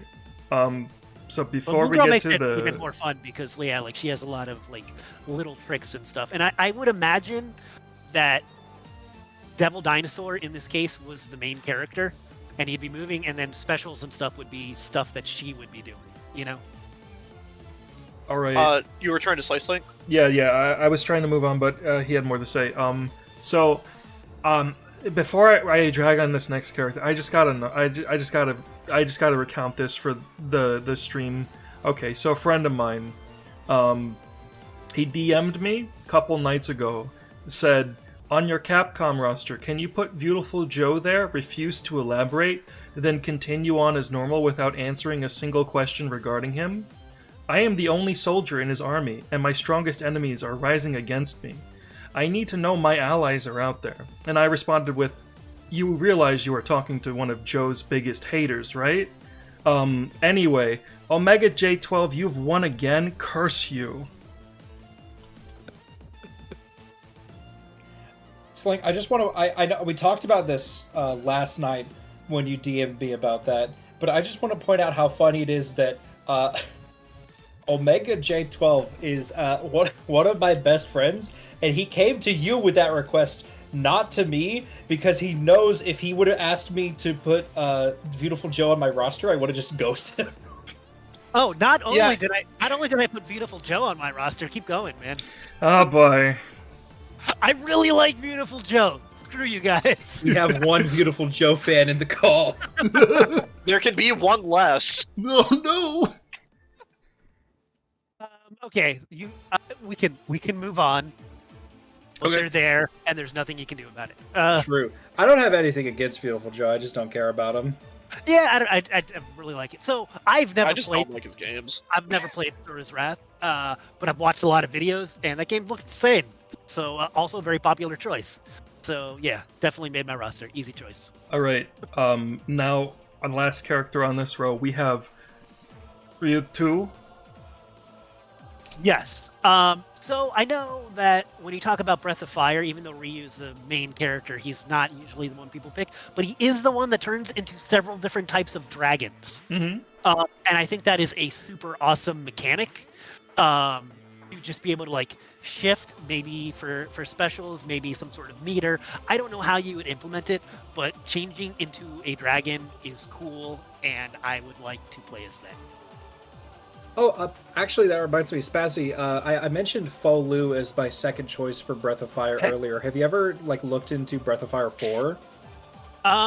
Which one is that? Is that the one on PS1? Was Yeah, that's the PS1 Breath of Fire game. Yeah, I think I've played it. might But have also been on PS1. played it probably like 2 decades ago, so it's Yeah, Fo Lu is usually my second go-to choice because he is the main antagonist of Breath of Fire 4. He's an anti-villain that is a rival to Ryu. He also has the ability to shapeshift into a dragon, and I usually just pick him over Ryu because on top of not being a silent protagonist, being a character, outside of his dragon form, he also has a dragon dog that he can summon. I think I remember this. Yeah, character. and an energy sword, and he is a destruction god that has magic and stuff. Okay, good. So that is that. Yeah, I'd be down for that. I just want to turn into a dragon. All right, I guess we're gonna go back to the Marvel side for a little Yep, we got Spider-Man and we got Spider-Man. Spider-Man. So I love Miles. I wanted to put Miles in. I was considering several Spider characters. I don't have any Spider-Man villains either. But Doc Ock, Goblin were on my radar. Venom, not really a villain, but he was on there. Spider-Gwen was heavily considered. I even thought about Silk for a little while. And I know with a limited roster space, sometimes it might seem like having two Spider-Men, but Spider-Man's one of if not the most popular superhero in the world. We can have two Spider-Men on the roster, and I think they both earn it, and they can both play differently, and they're both super popular and awesome characters. So. Look, all I'm saying is that it's a good thing that none of the choices you considered was Carnage. So Moon Knight. It depends what the thing about Moon Knight is that Moon Knight's powers vary depending on what era you're taking him from, so it can be very different. But he often doesn't even have any. Yeah, exactly. Or sometimes he's just stronger at night, and then there's the MCU version where he has these weird regenerative powers. But I think visually he's very cool.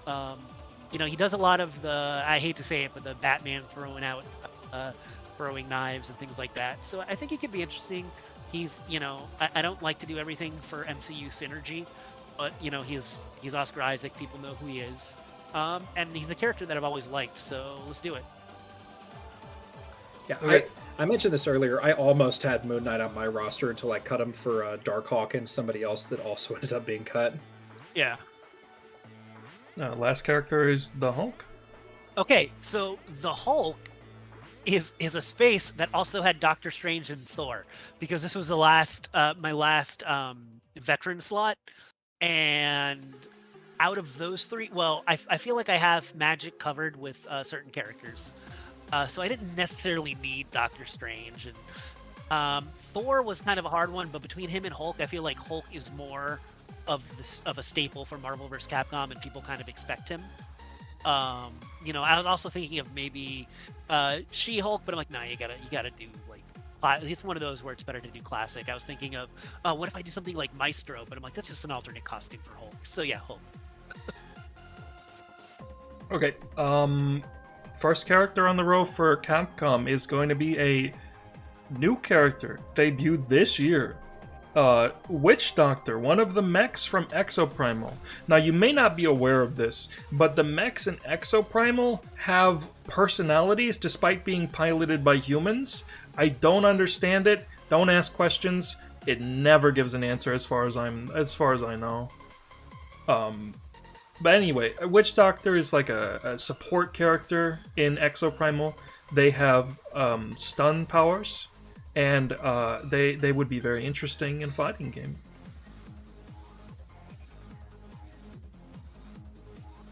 Okay, and then the next character is Amaterasu.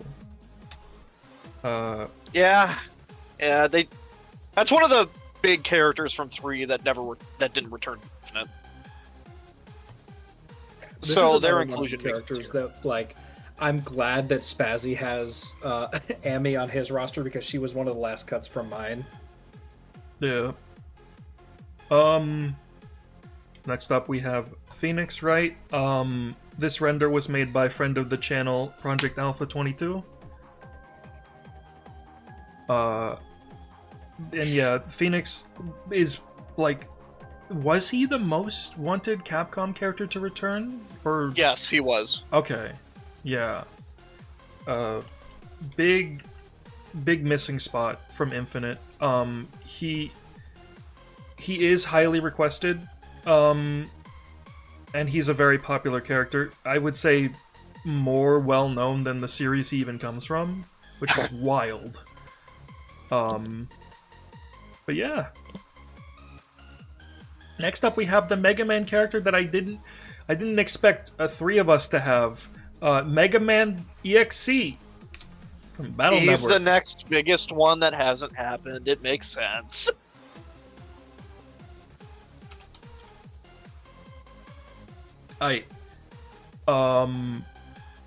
So is Spazzy still there? It says he's in Paul. Hello? Hello? There he is. There's the man. Oh man, Hi. have I been talking this entire time and nobody said anything? No, I haven't. When did I stop talking? I haven't been able to hear you for a while. Yeah, we haven't heard you. If you We haven't heard you.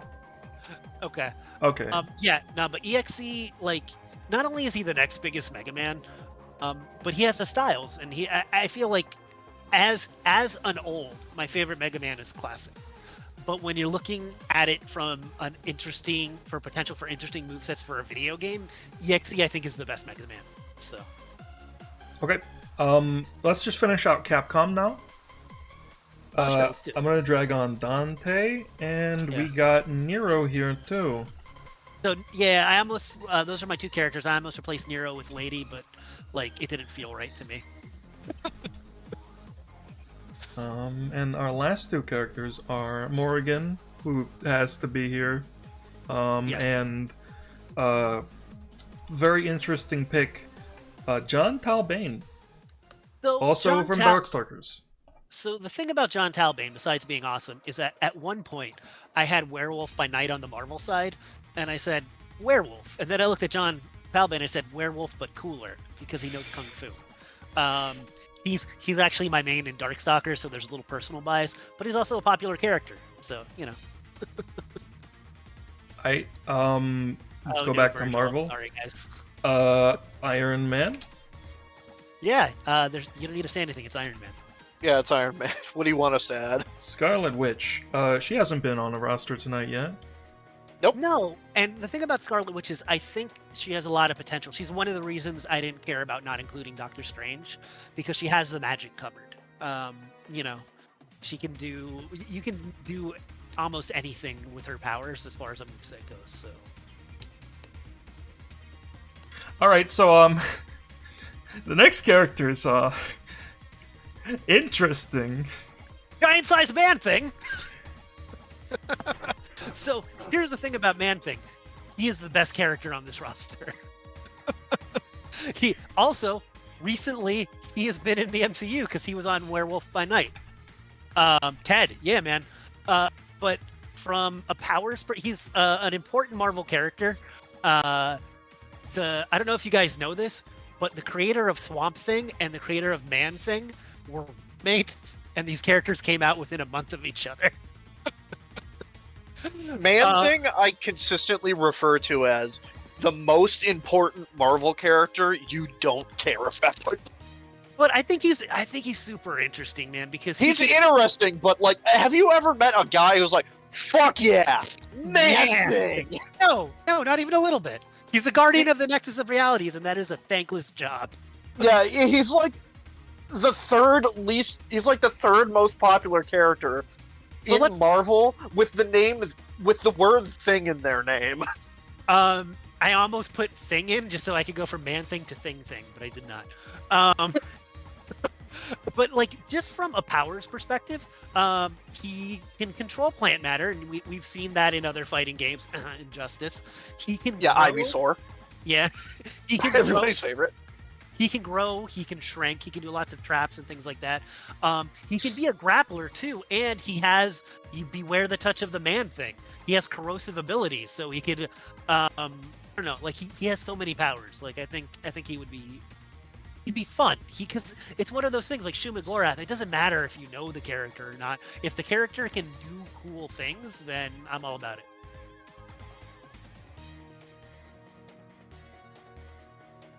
Yes. I should have replaced him with Dr. Doom. He's the duck version of Dr. Doom from Spider-Ham's universe.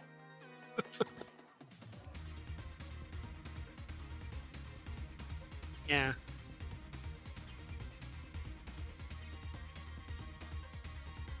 So This is the funniest choice.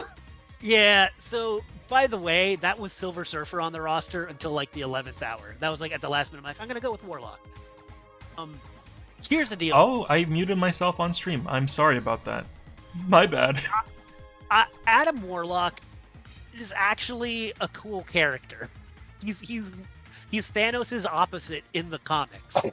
I know that right now it's just like, funny man from Guardians. But he can do a lot of stuff because he has the Soul Stone, which can lead to anything you can do with the Soul Stone. Plus, he's got all of those kind of Superman powers, strength, flight, invulnerability, energy projection.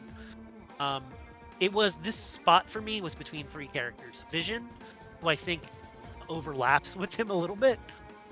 Silver Surfer, who was probably my personal favorite, and Adam Warlock. But Adam's a cool character. I think he could do stuff. He, just got his big screen debut. This is one of those picks that, out of those three characters, the synergy won out for me. So Adam Warlock. Yeah. So, Creeks here likes to start his rosters by putting in icons to feel out the space and how it will look in the end. They wanted me to show you this. I just made it easy for you guys. This was this was from like Sunday or something like that. So now I see that Adam Warlock icon and I just start laughing. I'm sorry. All right. Yeah, the moment I saw him on screen, I was like, get the image, get the image, get the image. Get the image. The next two are not that interesting because we've talked about them already. Yeah. The last two characters are Star-Lord and Rocket, but this time with Groot. We want to talk about this a little bit. Yeah, I don't know. I just thought that, 2 for 1. Why not? People combine them anyways. I don't know how much it's going to be Rocket and Groot, but definitely more than it is now.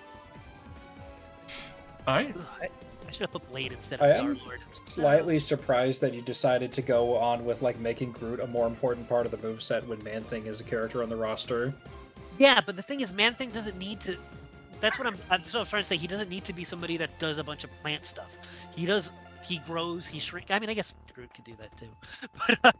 But I don't know why. I thought you were just gonna say, "Yeah, because Man Thing sucks." it's awesome. You want to see I my don't giant? know why. I thought you were just gonna say that. Do you want to see my giant-sized man thing or not? All right. Bro, gross Ear-inducing man thing. All right. Yeah. So that's the end of that roster. Do you have any final comments? Me, no. Okay. I need. respect this roster.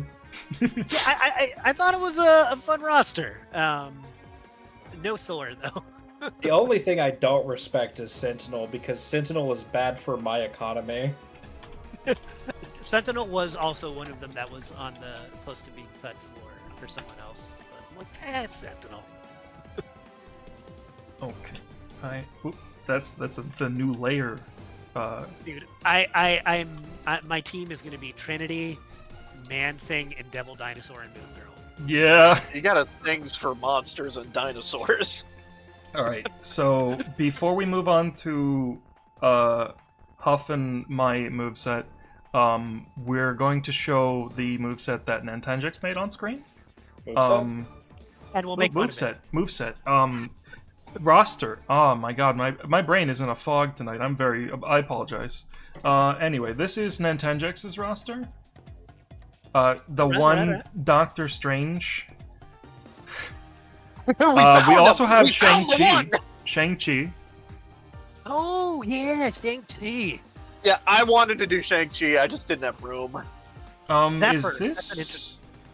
I can't remember because I have very bad short-term memory. Is this the first time we've seen Loki tonight? No. No, not this my is the roster first- had Okay. Loki. I have very bad This is the short-term only memory. one that has, on the She-Hulk. Capcom side, this is the only one that has Felicia, Lady D, Frank West. Firebrand, and Cammy. And Frank West so far. And Ratha and Ryder. Yeah, and also Zephyr. Zephyr, which is one of the mech suits from Exoprimal. It uses tonfas attached to its arms for melee combat, and the gameplay style of it is based around juggling your opponents. So it's actually quite fun. It is the most fun class in that game, in my opinion, and I respect it. The Arisen, that's an interesting choice. Oh yeah, Arisen's here too. Oh yeah, the Arisen is here too. Yeah. I do like Tron. Tron was a character I thought of, but that don't have the room, man. It's difficult. And yeah, you can pick Hagar, or you can pick a large woman. Okay, come on. All right. Now let's move on to the final roster of the night. This one's going to be fun. We sure do have some choices prepared for you. Yeah, so like I said, with our roster, we opted to go for like looking throughout the series history and picking characters from multiple games to represent, because we wanted to look at the whole thing and be like, hey, this is Celebration, we're coming back from being whatever the fuck Infinite was, and decided to look at the entire history and grab some neat choices as long as some new characters. So I think this should go without surprise at saying, wow, we started with Ryu and Chun-Li. I'm shocked! Wow. Yeah, I just want to put this out here, like before we begin, that there exists a very old video on our friend Creeks' channel about a Marvel vs. Capcom 4 roster that me, Huff, and Creeks are on, and I spend the entire time being the most obnoxious person trying to demand that the Marvel side of the roster conform to the MCU. I am here to announce I have changed, and I said going into this, fuck the MCU, we're doing what we want. So yeah, We're starting with... I accidentally dragged in Ryu onto the file tab, which opened Ryu very big. Now we add Chun, and we move on to Luke. I feel like Nintenjix's Marvel side is probably the one that'll happen. Yeah. It's the most boring one. Oh, No offense to him. absolutely. It but is. yeah. It is like with a couple of small exceptions, most of which are NCU characters. It is mostly MVC3 and MVCI veterans. That is why it is the one that would happen. Which is why the next Versus series should not be with Marvel. All right. This is the first deviation that we have from anybody, and I'm surprised nobody did this so far. Everybody in the chat who's been asking, we have Jury. Yeah, the most popular Street Fighter character introduced post 2. Nintendo said Jury. Nintendo did have Jury. However, No, we're the first one presenting. Yes, so screw you guys. Yeah, okay. Screw you, yes. All right, and on to the other side, I would like to point out, I hate this character with a burning passion. As a character, I think they are terrible. But in terms of MVC, one of the most well-known things is the handshake. Hey, listen, Cyclops. And we're doing it again. Cyclops is not a bad character. He got a bum rap. Like, he had a couple of bad years there, but I dig Cyclops. Hey, maybe Marvel should decide how his powers work, because they have changed it like 12 times. So yeah, to all the 3 people in the chat asking where Cyclops was, congratulations! The person who hates him was the one who picked him somehow. All right. Then we have Wolverine, of course, and then Magneto, Function. which function, yes. And we have a new character, Apocalypse. Apocalypse is one of the most. He was the boss. He's probably the most interesting X-Men character who hasn't been playable yet, and he's been in multiple games before, but he's never been playable. So I felt like he was. He was the first newcomer I picked because of that. He's all right. He's an interesting choice. We also picked Mega Man EXE. That is the correct choice. 3 rosters tonight picked Mega Man EXE. And then we went with Zero from the Mega Man X series. Oh yeah, I've heard of that character before. Yeah, exactly. Never heard of him. You may have also heard of this character, Captain Commando. Oh man, I'm so glad that we have 3 Captain Commandos. All right, so this last character, brand new tonight, Daigo from Rival Schools. Oh, somebody's gonna be excited. We needed a big fucker, and he fits the bill, and he's also like interesting because Akira was in Street Fighter V as the character on the roster, but we could have Daigo instead. Yeah. There was somebody in the chat asking about Rival Schools, and I do like Rival Schools. I think that's a solid choice. Yeah, Batsu was already done in Tatsunoko versus Capcom, so we wanted to do something different. Yeah, and Kyosuke was done in SNK versus Capcom 2, I believe. Yeah. So we decided, and Akira was in Street Fighter V, so we opted for Daigo, who we thought would be another interesting choice. Yeah. And Slink, if you want to drag in the next 4 at the same time, I think that's fine. The next 4 Marvels? Yeah. Okay, I can't do that because they're not together, but I will get them out as quick as possible. Is it the 4 Avengers? Yeah. No, it's just the ones that we talked about every time. Okay, yeah, those are...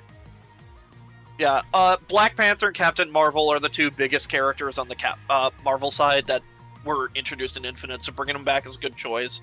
Kamala, again, my favorite character, so she's my comfort character. She's here. And then Iron Man. I'm not going to say anything about Iron Man because what do you want me to say? We need to have a conversation about why Cyclops is a good character, but we can do that later. No, honey, we won't. Oh, we will. Okay, next up we have the Darkstalkers, we have Morrigan, and we also went with John Talbane. Yeah! Yeah, I was kind of disappointed you went with it just because we wanted to be unique. I'm sorry. It's okay. I was going through polls to check out what people were requesting for previous games, and the highest character that was interesting to us that we didn't already pick already was John Talbane. And so I'm like, that's cool. Let's put him on. Right. Yeah, these next two are kind of a you pick, so I'm gonna let you say what's unique about them. Minor problem. Oh, there he is. There we go. Here's Masamune Date from Sengoku Basara. Sengoku Basara is weird because it was super popular in the early, in the late aughts and the early 2010s. And it was so popular that it reinvigorated interest in Japanese history among the youth in Japan. Masamune Date is a real person, but not this version of Masamune Date. He has a very interesting moveset. He is so picture this. Wolverine, but the claws are the length of katanas because he holds 3 katanas in each hand between his fingers. He's kind of crazy. Okay. Cool. He was the most requested character on the Capcom side for a long time. Or one of them, at least. He's very high up there. And although the landscape has changed for Sengoku Basara not really being around much anymore, I think you could still include him. There's nothing stopping them. And then, this is one. I was asked to pick a character from Dragon's Dogma, who is a character, not the player character, the Arisen. So I went with Julian, who is an antagonist from Dragon's Dogma, and he would be extremely interesting because he is a Magic Knight. I don't remember if that's the exact name of the class because it's been 3 years since I played Dragon's Dogma, but essentially the way that class works is you have a sword and a shield, but the shield is your primary weapon. The sword is just there, or a mace if you so choose. But that would be extremely interesting. He'd be, of course, magic based. He can cast spells, different types of elemental shields onto his shield, and a lot of his moveset would be based around perfect parrying your opponent, which will be extremely irritating to a lot of people, and he would be a menace. So what I'm hearing is that his moveset is Maximo adjacent. Sure. Yo, base. Alright. Should I drag on the first two just at once for yeah, Marvel? just because. Yeah. Thor Yeah. and Hulk. Okay. Hulk is across from John Talbane because, monster within, change forms, yada yada yada. Okay, so we were looking for characters to include, and Huff suggested this one, Cloak and Dagger, and the way they convinced me was they just said that they're JoJo's character. Yeah, Cloak has the power to make light constructs, and so she can basically make swords and weapons out of light. And then Dagger is her partner, who is basically their stand, for lack of a better comparison. They float around and they can use dark energy and magic and teleport, and basically just use their cloak as an attack. I think in terms of a puppet fighter, I think they are the most viable and interesting option available for either side, and I just really like this idea. Alright. And the last character on the row is Sister Grimm. Everybody's favorite character. I just like the Runaways, so I just wanted to include a character from that, and Nico, who is Sister Grimm, being a magic practitioner, is very unique and interesting for our side. Alright, so the next character that we have coming up is a character who anybody who knows me knows I go for first, no matter what, with this franchise. That's right, we're including Chris Redfield from the Resident Evil series. He punches boulders. And with him we have Albert Wesker, who is one of the funniest characters ever made. Following up on that, we have Frank West. Yeah, I'm surprised we didn't see much of him, but I'm assuming it's just because Dead Rising is on a downturn currently. It's been a while. And we got Strider. Okay, so I'm gonna drag on the next characters, which are Cap. If my search function will work. There we go. We got Captain America, and we got Deadpool. Now Huff. We have a new character coming up. Yeah. Okay, so one of the things that you requested was that you wanted a character that was, and I quote, just a guy. Yeah. That didn't leave a lot of options, but there is one, and we also wanted a character that hasn't been adapted into much media, and this character hasn't been in So, is it much. Bob? Is it Bob from Hydra? I hope it's Bob from It Hydra. might be Hydra Bob. Okay. Yeah, I was right. How did he get that? Because it's next to Deadpool. Yeah. He was in I- the Deadpool movie. I just want it to be known, this guy's Wikipedia article on the Marvel Wiki is hilarious, because under origin and living status, it is currently origin, human, former ghost. Under attributes, he has no powers, but under weaknesses, many, especially his cowardice. Equipment, his clothes, weapons, sometimes a gun, and transportation, formerly a pirate ship. No, I stepped out a minute ago. I'm gonna say that Cloak and Dagger and Nico Minoru were on my list too. So happy to see them on somebody's. Oh my Yeah. god. Also, I missed Albert Whiskers, which is Yeah, I Yes! really wanted to make space for either Nico or Chase, but I just didn't have room for Runaway's character because I already had Darkhawk. So, Dude, so I just had the Okay. biggest pop-off because you just said Albert Whisker. yeah, so I need to talk about Bob for a moment. All right, so my specific request was a character who is just a guy. And when Huff told me about Bob, we spent like 10 minutes going through his entire wiki, and we were laughing the entire goddamn time. This guy is amazing. I love him. he's technically in Deadpool too, but not really. Yeah, he's in Deadpool 2, but with all of that's in quotes. Yeah. But you know what? Part of that's because they were not part of Disney at the time, so he couldn't be Hydra Bob. He could just be Bob, which that's half his name. You're taking half his name. He reminds me of those two from Venture Brothers, the two lackeys of the Monarch. I don't remember if they have names anymore. Yeah, 21 and God, was it 22 or 23? I don't. I Remember. think it was 22.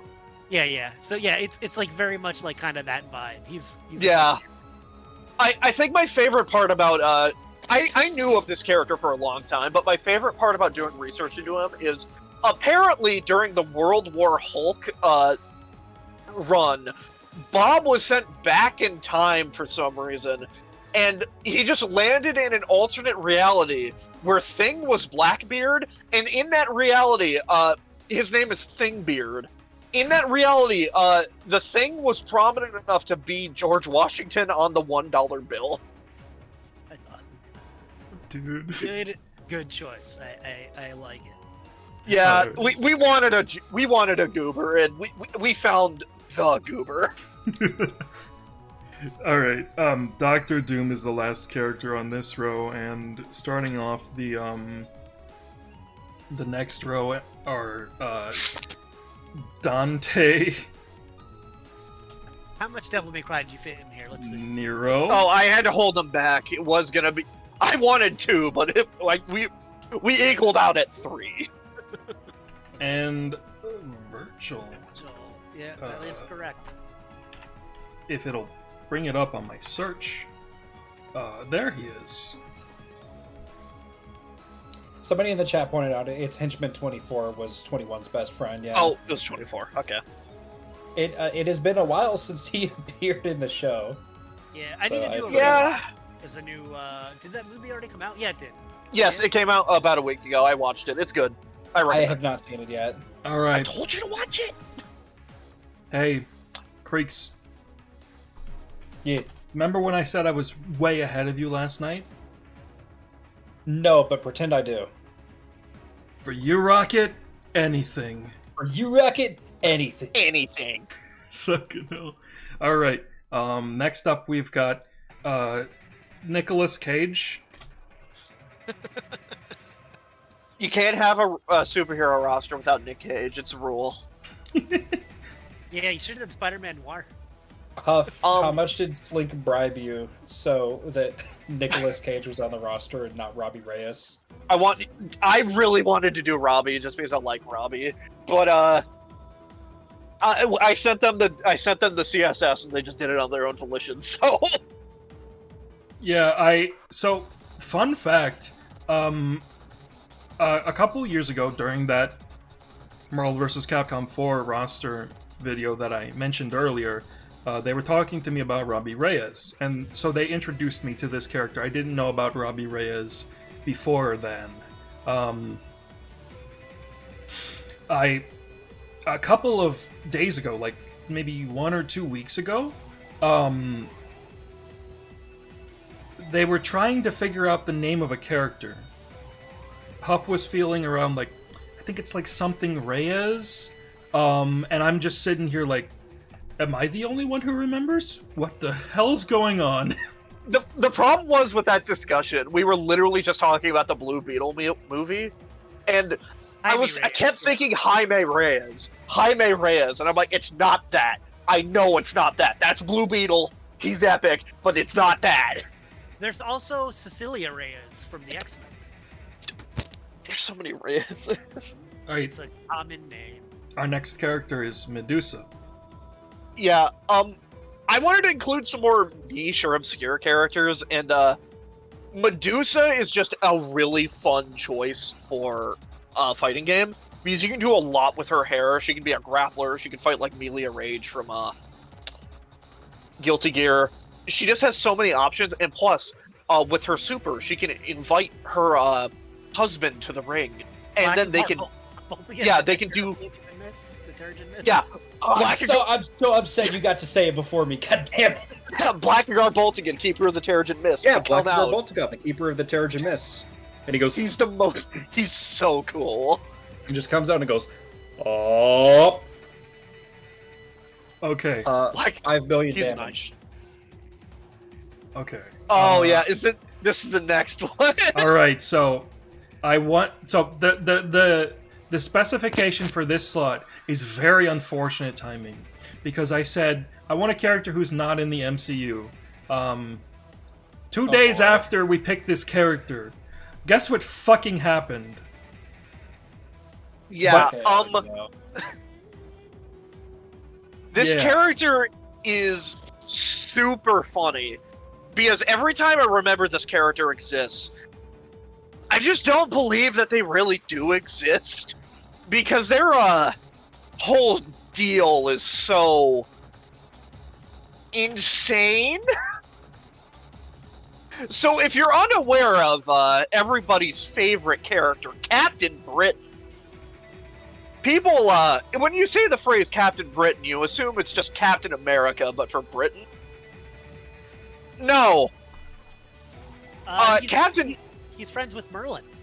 Yeah, Captain Britain is friends with Merlin the Wizard, and has access to, the realm in which, the other world, I believe it's referred to as, in which basically all of those myths and, like, dragons and Excalibur and all those myths back in, like, the medieval ages, yeah, those just happened. They just exist in this reality, and he's in charge of protecting that. And, if I remember correctly, some of his powers are derived based on how close and adjacent he is to Britain and how much confidence and faith he has within the country. How many beans he's eaten recently, and on what things he's eaten those beans. I think that's where his powers originate. if I remember Yeah. correctly. Captain Britain is one of those characters that I cannot believe actually exists because of just how insane he is. Because he has so much insane stuff to his backstory that Well, I've right, never heard anybody talk about this character. so right now, he is not. Brian Braddock is not Captain Britain. Yeah, That's- he's the Black Knight. It's Yes. Betsy. Betsy Betsy yeah, is his sister, who is had her mind switched with the ninja and was Psylocke for a while. Psylocke is weird, man. That's another one. Because if you didn't know about this, there was his sister didn't have magic Captain Britain powers. She was just a mutant that had psychic powers. Then she was attacked by a ninja named Quanon, and then she literally culturally appropriated everything about her, including her body. And she became a sexy ninja with psychic powers. Which is why you never see that problematic origin in anything else. But yeah, no, Captain Britain's cool. Also, I want it to be known. Spider-Man is actually Spider-Man UK. He's a version of Captain Britain. So he's Oh, that's funny. yeah. I He's- want it to be known. I Yeah. pulled up Brian's Wikipedia page, or like Marvel Wiki page, Yeah, whatever, Marvel Wiki. because I wanted to like get some more info on him, and I don't know why this just stuck out to me, but I need to say this. Hey, for some reason, he's stationed out of a lighthouse. Doesn't he own Excalibur, just like actual Yes, Excalibur? he just has Excalibur. When you're friends with Merlin, you get Excalibur. That's Spider UK. I guess He that's just has true. Excalibur, but also he works for a team. Like his team is also called Excalibur. So explain that to me. Well, it's branding. Everything needed an X in it in the 90s. You know what? Fair. Apparently, everything needs an X in it now. Well, to be fair, apparently Excalibur, Shadowcat, Rogue, and Nightcrawler are all part of Excalibur for some reason. It's because and that's why those characters, as prominent and big as they are in the X-Men, weren't in the 90s cartoon, because when that 90s cartoon launched, they were in Excalibur. So it's so weird that those characters took kind of a hiatus for a while. I'm sorry, what do you mean Dr. Brian Braddock, PhD? What is Captain Britain's PhD in? Oh, I remember that. I believe he's a psychologist. Oh my god, you're kidding. I looked Put him into in. this before. Hang on. Put him in. I need to go back on my roster and add Captain Britain. Okay, should we move on to the next character? Well, Oh, before he- you do he that, was a I teacher of want to talk about Spider UK. I put the picture here because he is Billy Braddock, and he is a twofer because he is in. He's part of the Web Warriors, the Spider-Man Spider-Verse people, but also he was part of the Captain Britain Corps because all of the different Captain Britons meet up in the magical place. So he was super annoying in the crossover. So he's like, guys, I know how to do this. I've already done this before. He's like, I don't know if you know this, but I'm Captain Britain, and everyone's like, that's great, dude. That's great. Oh, also, I remember this vaguely. Somebody brought it up in chat. They are correct. Hey, Captain Britain hasn't until literally a week ago in Secret Invasion, he wasn't in anything major. But he did cross over with Doctor Who and Transformers for some reason. Oh my god. Spider-Man This- also crossover with Transformers. Okay. Captain Britain's insane, dude. Okay, anyway, moving on. We have Palico. I didn't want to do Monster Hunter because I think their kit's kind of boring. And I wanted to do this because Funny Cat. All right, Cats are funny. It's Now- like you failed to consider that big sword. So across from them, we have mortal enemy of all cats, Spider-Man. He does hate cats. The Bomb Squad would never. Do you have the other Spider-Man so that it's 4 for 4? No. No. Oh. But we can Instead- get rid of this Spider-Man for Miles if we want. I'm totally No, down. no, it's fine. Instead- you need to have to. Okay, what do you got? We have Sauron. Oh man, I should have had Sauron I on should my have roster. known. I should have known. Yeah. Saw an image posted. We wanted another character who, hasn't been in anything major, and I think Sauron is one of the more well-known characters who hasn't been in anything major, and it's explicitly because of a specific comic panel, which I sent to the group chat, but hasn't arrived yet because my internet is slow. There it is. Please put that on screen. This is one of the funniest comic panels to ever exist. So one of my favorite things about Sauron is you would think he named himself Sauron because he's a dinosaur, a pterosaur. Yeah. He named himself Sauron because he really likes Lord of the Rings. That is 100% canon fact about the character. Yeah, I found that out this morning, and also, apparently, when he was a kid, he was an energy vampire that sucked out the life force from random people that he lived near, and he lived in the Savage Lands, and then eventually he just was like, yeah, fuck it, I want to be a dinosaur now, and he turns himself into a dinosaur. Yeah, he has hypnotic powers. He has flame breath for some reason sometimes. And yeah, he has if you touch him, he can drain your power. So and he's a pterodactyl, so everything that comes with that. He's actually a character that can be fun in a fighting game, and also memorable from a meme. Yeah, also, something about him that's very important. Hey, remember when I said he became a life vampire? Apparently when that happened, it was because, and I quote, he was bit by a mutated pterodactyl, which just existed where he was as a child. And on his attributes for that Marvel wiki, this is my favorite part about his Wikipedia article.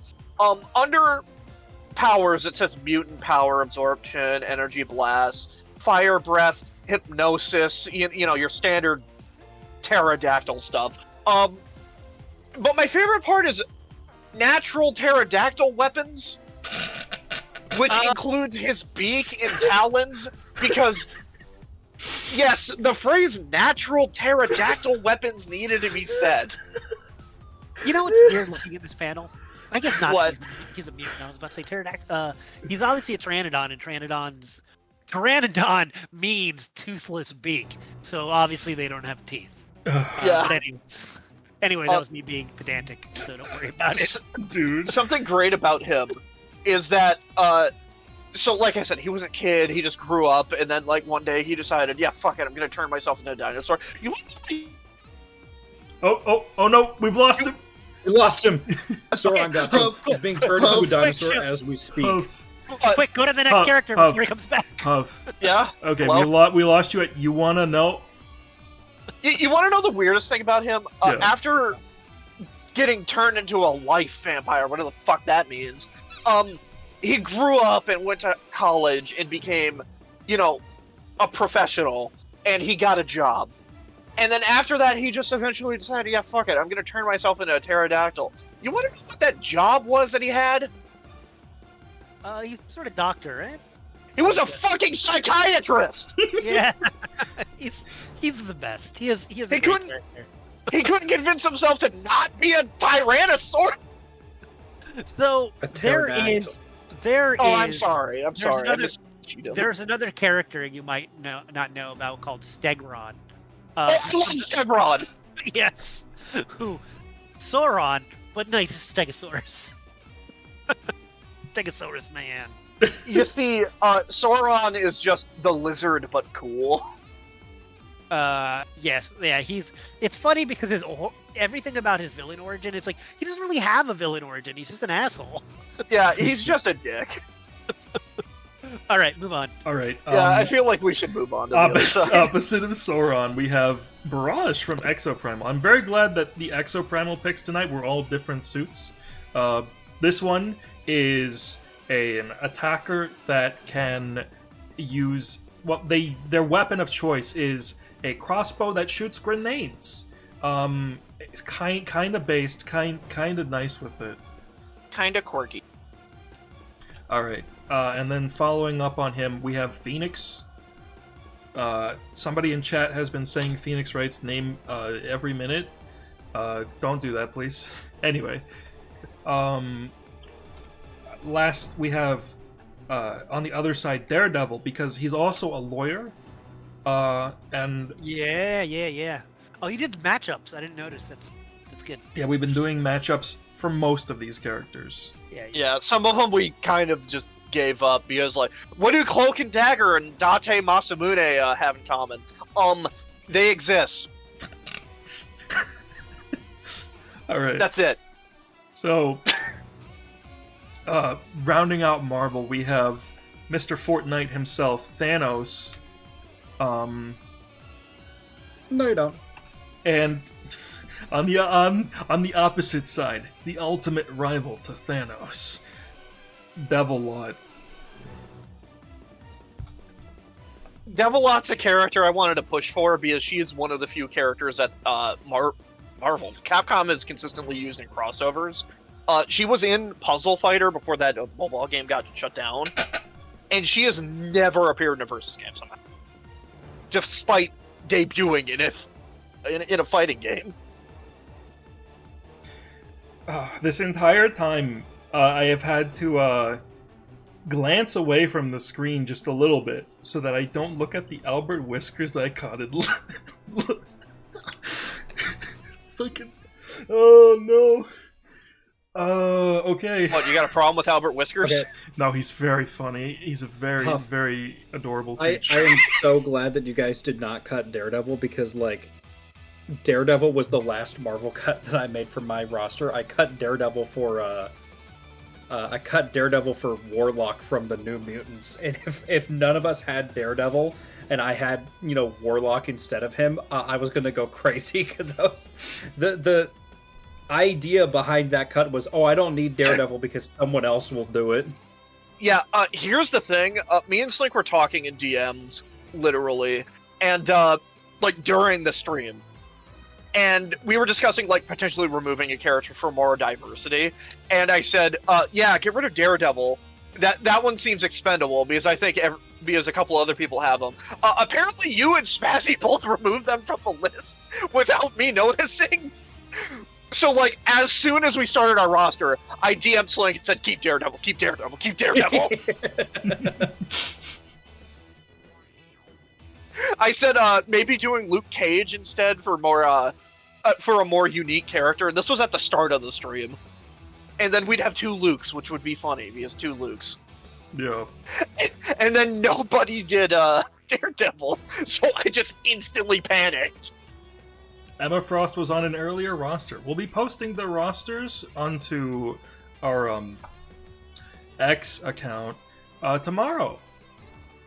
And Yeah. we'll be dropping them in the Discord tonight, because it's much easier to prepare an image for a service that does not crop your images. Yeah, Emma Frost was on mine earlier. Yeah, like I don't know, like I like Daredevil. He was like I said, a cut towards the end. But there's just the other characters that I picked. I just thought were more interesting from kind of like a moveset perspective. You know what I mean? Yeah. So I threw into our chat, by the way. Apparently, we had done at 2 times in the past before Marvel vs. Capcom Infinite came out, and then just one for a potential back in 2016, a potential Marvel vs. Capcom 4. You can just throw those images out there without any context and without us even knowing who the characters are. Just when you're done here, it's really fast. Oh, you want me to bring up the web pages?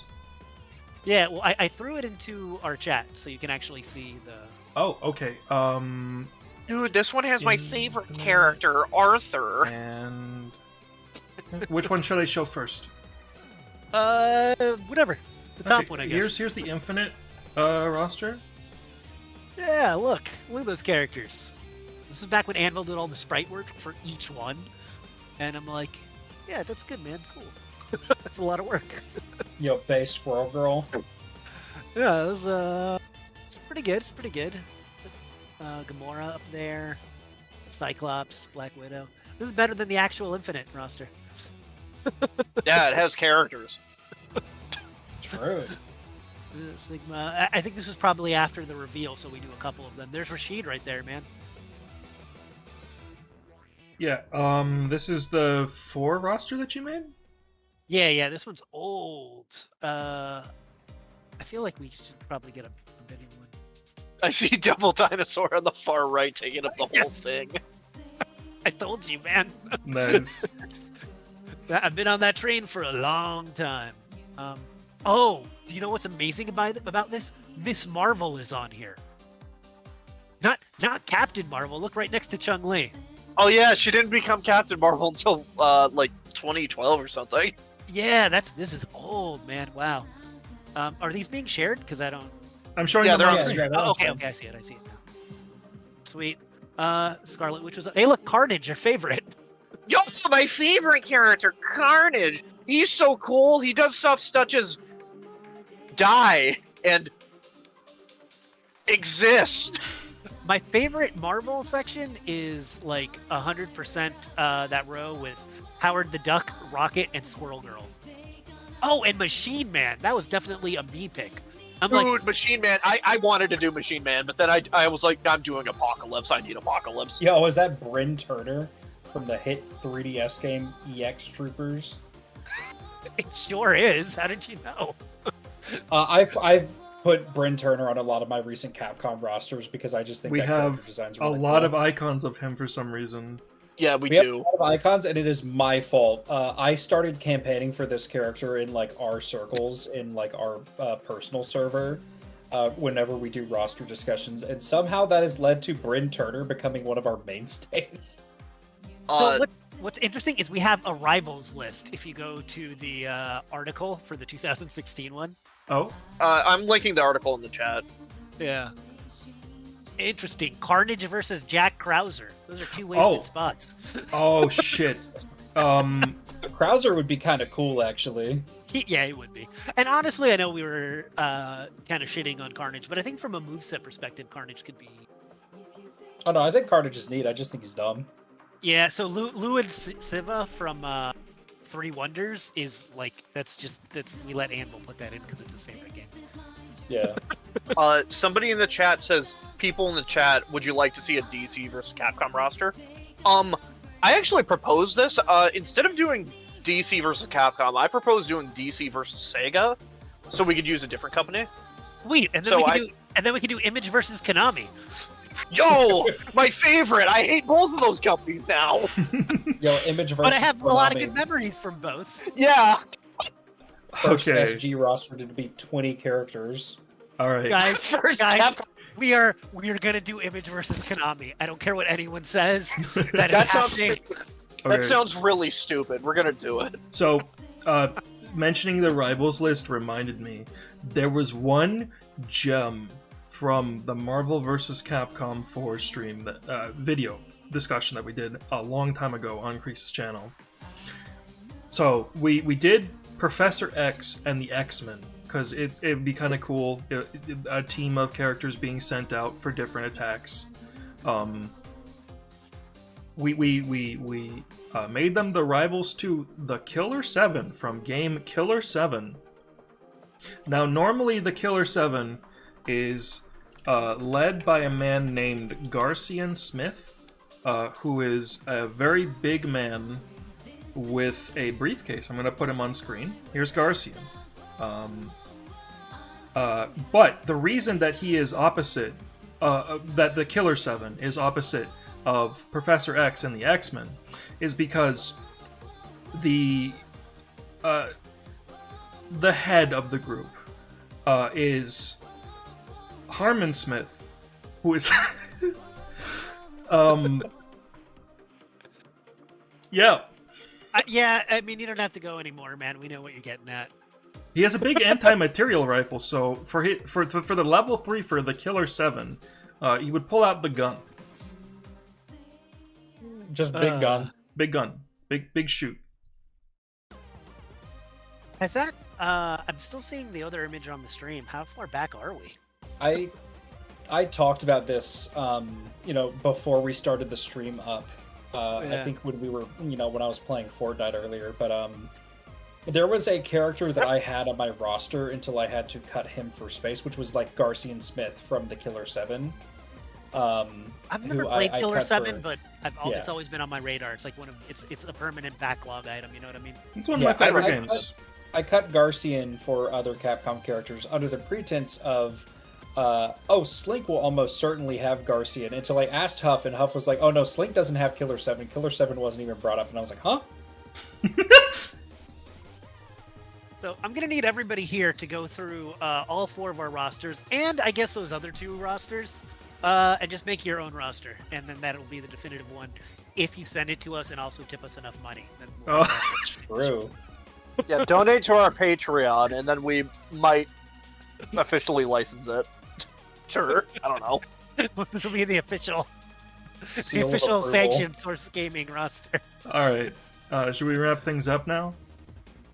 Yeah, man, I don't think there's too much else to say. We All right. talked about a lot of characters. All right, Yeah. if you're watching the VOD on YouTube, comment below what your favorite roster was. Yeah. Also, I need to None of replace us the end made screen. good rosters. None of us made good rosters. None of us had MODOK. True. I thought of MODOK and I thought of Mojo. I think Mojo would have been so good, but This is not the right Patreon list. 1 second. Mulligan. I'm very prepared. yeah. So someone said to do a Project X Zone, but like I feel like that's overwhelming. We've done Project Crosstown rosters in our friend group before. It's doable. You just have to Yeah. restrict it a little bit. Yeah. Guys, Thank- I am so excited for Konami versus Image. You have no idea. That's gonna be so dumb. I love it. What's our next roster after this? Do we know? We don't have one. We're gonna make Okay. we're gonna make a poll containing the choices from last time that didn't win, and if you comment below with something that you want us to do, we will consider it. Went insane watching the Captain Britain part. You're welcome. But yes, we will make a poll next week with all of the choices, including the ones that you submit. You can also send it to us on Twitter or on our Discord. Links are in the description below. And a special thank you to all of our lovely patrons on the screen right now.